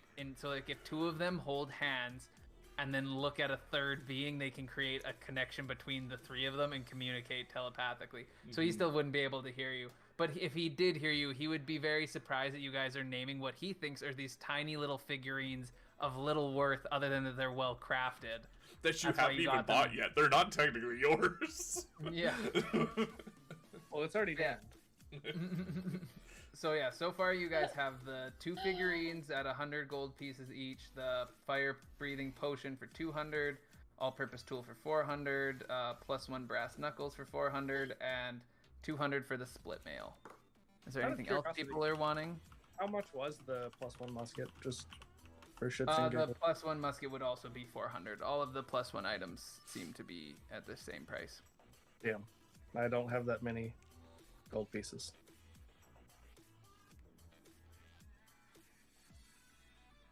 But yeah, if that is everything, then he would total that up, and then there's also the duck sword being removed from the price as well, right? Mm-hmm. Wasted ducks. Nah. Is it taken at, like, do you have to be attuned to it to summon the ducks or anything? No, you just summon them. Cool. Chat's gonna summon another one. Tuck it under another arm. And then minus 275 for the sword equals. So he would normally charge, or Gary's kind of got up. So normally I would charge you guys after the sword 1125 gold pieces. But since you guys are taking so many items off our hands, I can knock off an extra. He kind of racks his brain there. He says, I'll knock off an extra 75 gold pieces for you guys, and so Let's that make would it be an even grand. Yeah, come on, Valerius. Yeah. Back me up here. Sir, Finger guns. we just so happen to be forming a fleet that will need outfitting. Perhaps you cut us a deal and we become repeat bulk customers. Yes, everybody loves a good bulk deal. And Gary And thinks, Nadir's gonna be like, He's an admiral. No. I'm just a captain for now. But give me just a solid persuasion check. Come on, buddy. 21. This is why you keep Gary- me around. This is why you guys put up with my bullshit. Yeah. Gary It's sits true. there and is very much just taking in what Valerius is saying and buying every second. He's like, a whole fleet? Like, I mean, if you guys were willing to sign a contract with us as their only suppliers of your fleet, I could cut you a real big deal. We've signed contracts before. That's no problem. Yeah, I mean, I would prefer work with you over your competitors. Oh, he said, yeah, Barry's an ass. You don't want to work with him. Very. And he says, okay, here's what I'll do for you guys today. And he kind of breaks it down and really thinks, I'll give you everything you've got here for a steal of a deal. You guys float me 500 gold pieces just to, restocking fees and stuff for all you got here. And you sign this contract saying that I will be your sole purveyor of supplies for your fleet. And I think we can have a deal right there. Done. That's a pretty good deal. Done. I'm not even. I don't. Yeah. We're done. Look. Sold. He'll just go to the party crash just like he'll never know if we go somewhere else. Right. Yeah, he doesn't need to know. I feel like even Nadir's like, in perpetuity. Like, what are we talking here? Yeah, right. What does the contract actually say? A year, 2 years, 1,000? I don't care for $500. Like, if these are the kind of prices he's gonna give us, like, we are gonna put Gary on the map. Like, Nadir's orb is just like spinning wildly. yeah, my ship will have my crest and his like business logo, like right side by side for that price. Bombard's gonna look like a NASCAR. Yeah, exactly. Besides the camera side. And so yeah, Gary's like, okay, just give me a couple of minutes to run back into my office. I'll work up a draft of the contract real quick, and then we'll get you guys on your way. Just feel free to look around and peruse the space a little bit, And yeah, he tucks off, and you see a little door behind him as he runs off there, and you start hearing some paper being thrown around and some scribbles being started. Are there nice clothes here? Specifically, like a really tacky admiral hat that we can get for Archibald? Disappointingly, it doesn't seem that they are selling such anything, at least that Archie doesn't already have at the very least. He would be looking for something more handcrafted in a sense, right? Like, well, he doesn't have one of those. I mean, does he have one of those like huge like stevedore hats with like the big feather in it? You know, I mean, that's what he needs to be admiral. have you seen his closet? He definitely had one of those. Other than doing the paperwork, his only other feature on the ship is to dress nice. But yeah, seemingly nothing to his taste is in their wares at this point. But yeah, unless you guys want to do anything specific while he's away in the room, he'll pop back in with the contract. Yeah. So what is that? 125 each for this? Yeah. God damn. I mean, if that's how you guys want to split it, I feel like you're all getting differing priced items, but... That's I mean, fine. still cheaper. I mean, yeah, I oh was god, thinking yeah. 100, so. Yeah, all of you are paying less than you would. I think Nadir's the one that gets the shortest end of the stick here. It's because he's the shortest. Actually, chat's just gonna be like, would someone want to take my 25 so that I can also purchase that musket? Another musket? It's a better musket. Yeah, you just need someone to cover the other 25. Yeah. Yeah, I can do that. Because it was 400, and if I only spent 100 of it, then Yeah. I would still have enough. Yeah, I can cover the other 25 And- for you. Jaden, was that price including the Sword of Duck Summoning, or did he already pay me for that? Yeah, the $500 would have been, like, so you guys paying him $500 is including him getting the duck sword. Okay. Gotcha. Cause yeah, Gotcha. you guys, after all of his dealing, you normally would have paid $1,050. He cut that in half, and then some. So yeah, that's the whole deal there. But yeah, Gary comes back with a fairly well-structured contract. It seems fairly reasonable. It is, at least in the current moment, he has it as you guys have a 20-year deal in place where you'll use him as a supplier, but it does allow for renewals of the contract every 5 years so you guys can renegotiate. You can't really get out of the deal, but it isn't so binding that you can't, like, as things grow, you might work yourself a better deal if you're buying more kind of stuff. He seems to be fairly, kind in his business acumen in that sense. He's not trying to screw you guys over, other than maybe you being locked in as his supplier for 20 years. But there are other clauses being like, if he can no longer supply your fleet, you guys are out of the contract, all fairly normal business stuff. And there is, the only stipulation is that he does require Gary's Emporium to be written on, like, more or less wherever you guys can reasonably put it. He wants sponsored by Gary's Wandering Emporium on ships or on your armor or things like that. On our merch store with our uniforms, I feel like you have to adjust it to say. No, it has Yeah. to say it on the back. Yeah, I'll put it on the back. I'm Like- fine with that. Like really big. Yeah. Brought to you by Gary's Emporium. Emporium. It definitely needs to have a little penguin man on there. So. Yep, 100%. So, chat's just gonna be like, do you have any etching tools, Gary? Yeah, he points you off to, again, the toolkits, and you see a wealth of toolkits, and one seems pretty well I geared just need to towards borrow it. etching. I just need to borrow it real quick. Oh, he says, oh, absolutely, just don't chip it and you'll be fine. Cool. So, like, on one side, I put Gary's Emporium on the new musket. On the other side, I'm putting Arm Slicer 2.0. All in Honestly, fright. like, Nadir is so just like whatever about money. He just like gladly pays his 125. It's just like, okay.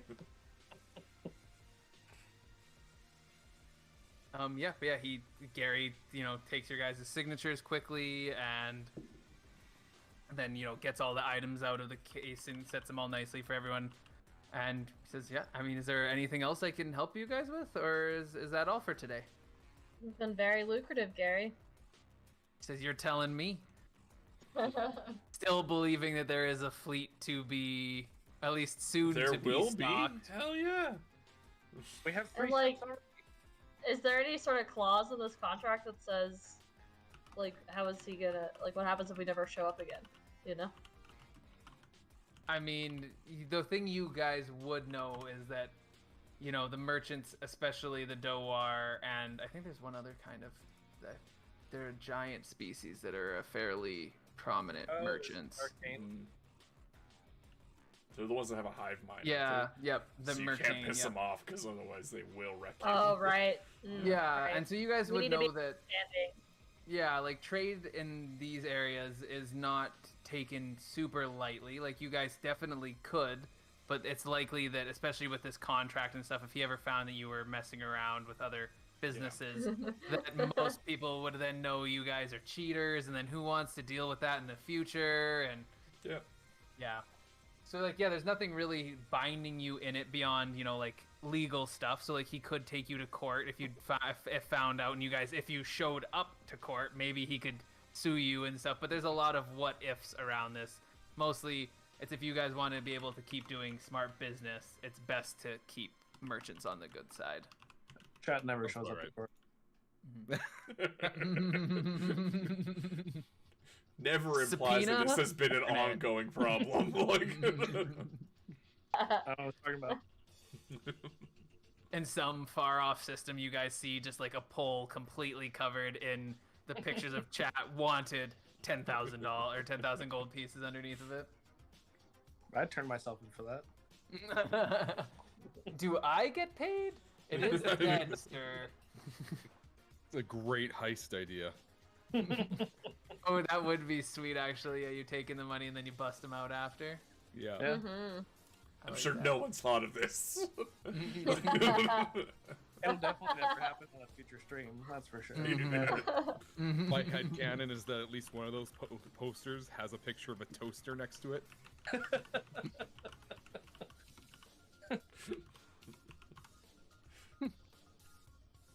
Yeah, but if that's everything, then Gary will kind of, you know, bundle up your stuff really nice for you guys and actually, like, kind of help you carry it to your ship, more or less. He'll walk it up to the, whatever you guys don't grab inherently, up to the gangplank and kind of give you guys a little bow and thanks for doing business. Can't wait to see you guys again. Just remember that we have multiple ships that are around. You just see anything with Gary, stop in, Oh. they'll do you good. Interesting. He's got a whole little. Oh, He's Gary got his don't mess own around. We made an excellent decision here today, folks. Like, I think so. So as he does his little bow, I'm just like, can I? And like ask him before I pet him on the head. Are you asking him telepathically or out in the open? Yeah, I mean, Thrycreen really only speak Thrycreen whenever they speak out loud, so it's always telepathic. Oh yeah, so it's telepathic. I guess more or less, did anyone else hear you ask? I guess is what I'm asking. No, it's straight to Gary. He's just gonna shoot you a glare. Like, in what world would you pet a businessman?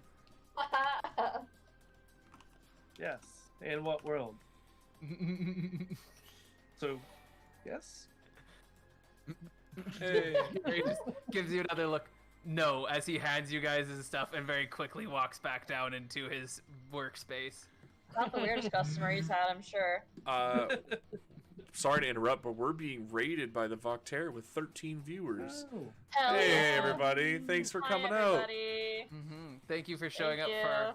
our last 15 minutes of streaming. Yeah, no, that's awesome. Thank you so much for coming out, guys. Yeah. You missed Hope you a guys very had a good exciting stream. And... shopping episode. Yeah, just Yeah. in time to get rejected by Gary. We just got sponsored by a penguin, so I'm And now that we actually have viewers, suddenly the ship explodes. You all die. Whoa! Oh, No, this is when the heist begins. We're about to take Gary down. I can't wait to see our uniforms. Very excited. Aw, people are following. Thanks, folks. Aw, That's so thank you sweet. guys. It's everyone. But yeah, so as you guys, I'm assuming, would just get back onto your ship and keep on heading towards Crumb's place of work. Yeah, I forgot we had a real purpose here. Well, I I mean, always you get guys, distracted. you guys got such great stuff, right? You got some figurines. Someone can blow fire for a little while. There's some new brass knuckles and armor. Like, Heck what else could you yeah. ask for? Mhm. I got 2 ducks. I got 2 ducks. And Chat's menagerie grows. Yeah, but yeah, you guys get again underway, and as it is common in the Astral Sea, other than enemies and the odd bit of business, there isn't much going on, and you guys wrap up the last bit of your days of travel. You can see the Rock of Brawl on the horizon, and it takes you no time to get into the docks. There is some small docking fees. They do require 10 gold pieces per, I'm just going to say per week, because it's not that crazy expensive to dock a boat, I would imagine.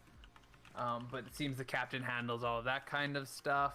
And yeah, you guys can disembark, and it's not very hard. A quick little ask, and people very quickly point you to the Happy Beholder. And you guys make your way through town without any major issue on your way there. And yeah, you see a fairly large, fairly well-established business. You see hanging out, a big sign hanging, and a very friendly-looking beholder in a light blue skin. And even like the features that you commonly consider a beholder to have, everything seems to be there, but they're all like softened in a sense. So any spikes don't end in points, they end in a nice rounding, and the eyes are much smoother and more just elegant in their movement in the image so far. Like, it's not like they're actually moving, and big smile, the teeth aren't pointed, they're just a very nice clean smile, and all the eyes look happy, which is a very strange thing to see, because a beholder, every one of their eyes is permanently resting bitch face. So Is it kawaii, like a kawaii beholder? Yeah, pretty much. You also do notice, weirdly, there's like a little heart just popping out of like one of the eyes on the side, and like a little twinkle in the other. But yeah, and then right beside that, where you guys were expecting it to be, is a fairly small building. Nothing too elaborate about it, and the only thing that you see on it is, in the window, painted inside, it just says Crumb. I like That's it. Crumb's place. I think we may have found the place.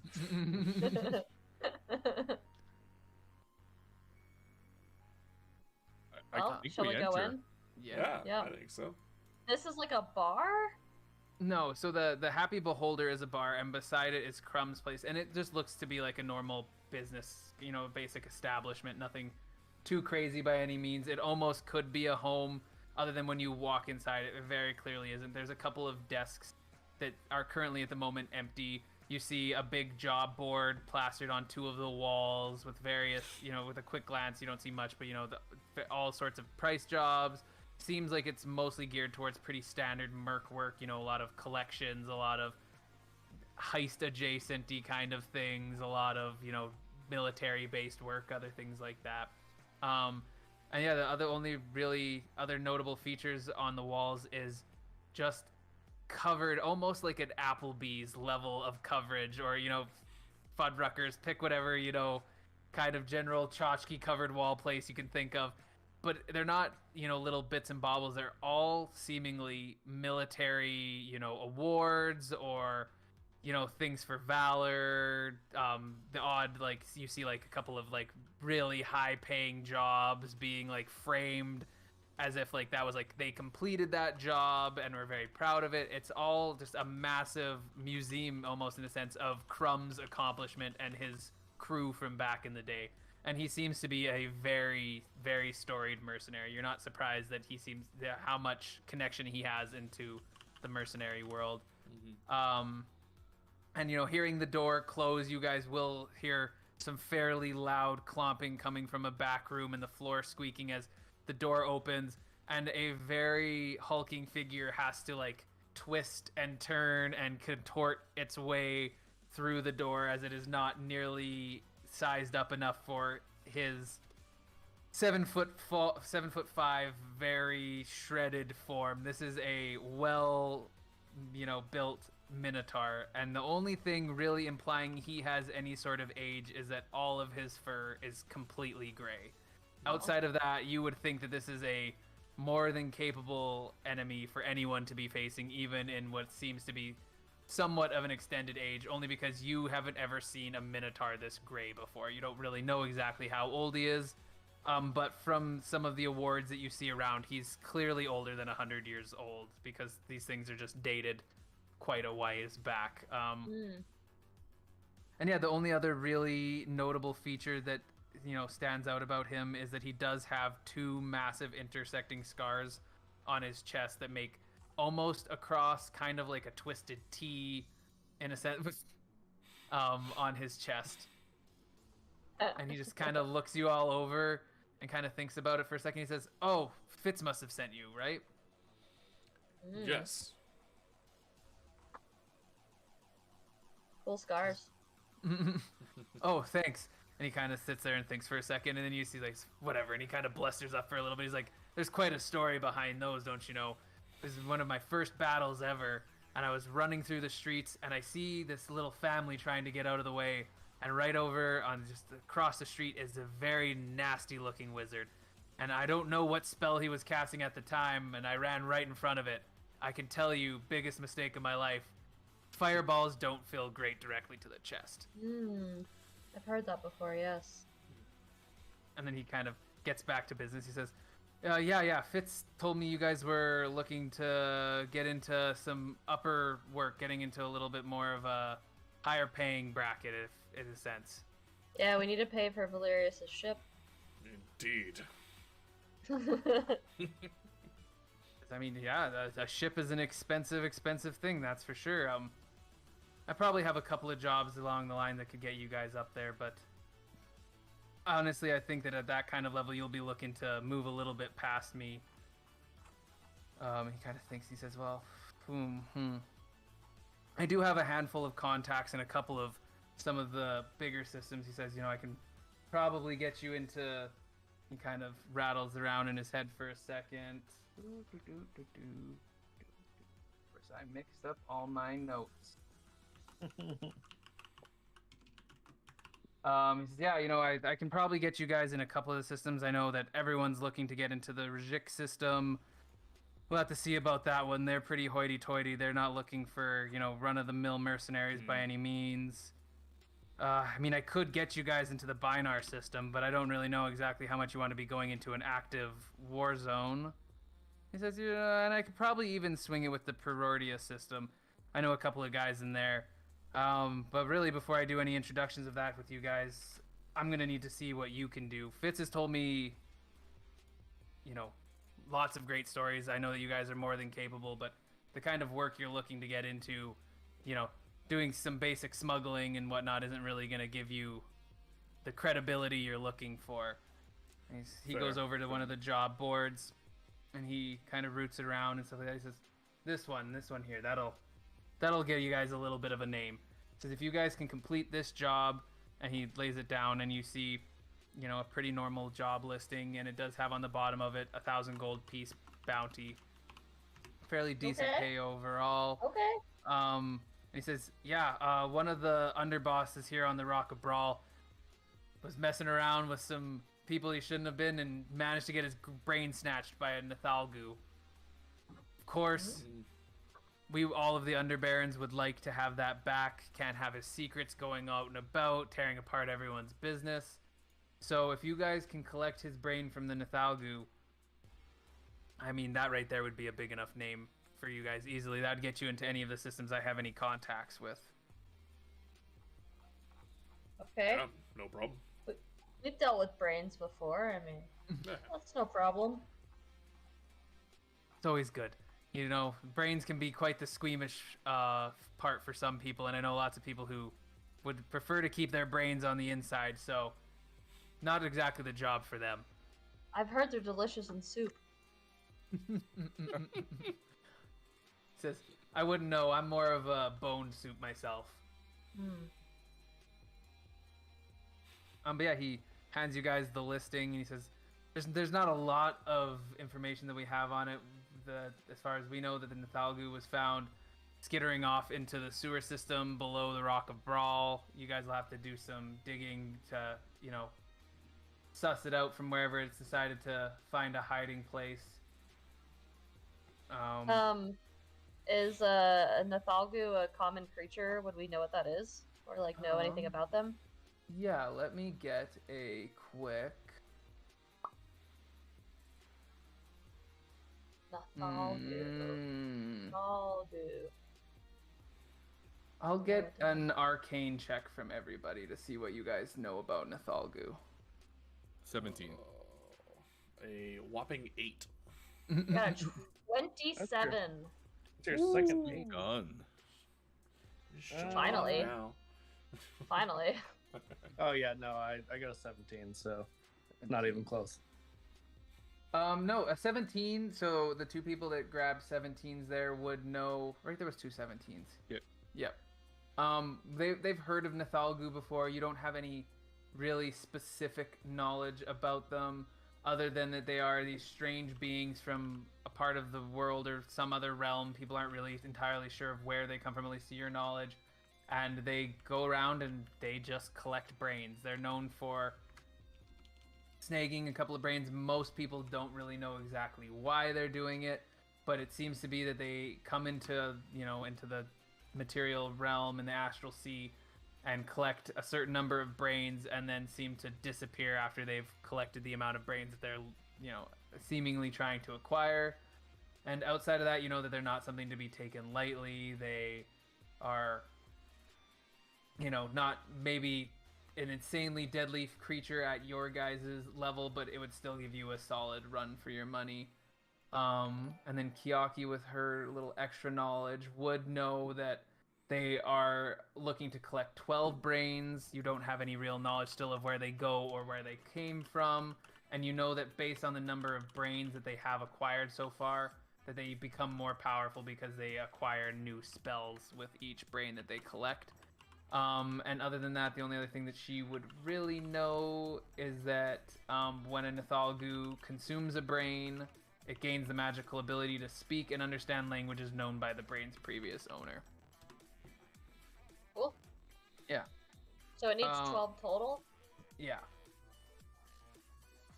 Now, that's at least the number it's looking for. Pretty much every single one. No one's heard of any other numbers that they're trying to acquire. Okay. But yeah, and then Crumb kind of thinks it all over and thinks anything else. Is like, yeah, I mean, no one really knows where it's ran off to in the sewer. You guys are gonna definitely have to do some digging and some extra finding on that. The only thing I could recommend is you could talk to Luigi over at the Happy Beholder. He knows most of what's going on the Rock of Brawl, and he could almost assuredly at least point you into a more narrow section of the sewer system. And maybe even tell you an extra thing or two about the Nathalgu that might give you a little edge in your encounters with it. He says, but yeah, other than that, you guys bring me that brain back, and that'll be more than enough, like I said, to build you a name. And with that name, I can start introducing you with some of my old contacts in a couple of the various systems. Sounds easy enough. Mm-hmm. He laughs when you say easy enough. I mean, they are crafty creatures, though, Nathalgu, and from what I've heard, it seemed like it had collected at least a handful of brains before grabbing one of the underbarons. So I'm sure it'll give you a bit of a run for your money. Wouldn't be much of a job if it didn't. I feel like with how high Kiaki rolled, it's almost like she feels like he's mansplaining to her what a Nathalgu is. She's like, yes, okay.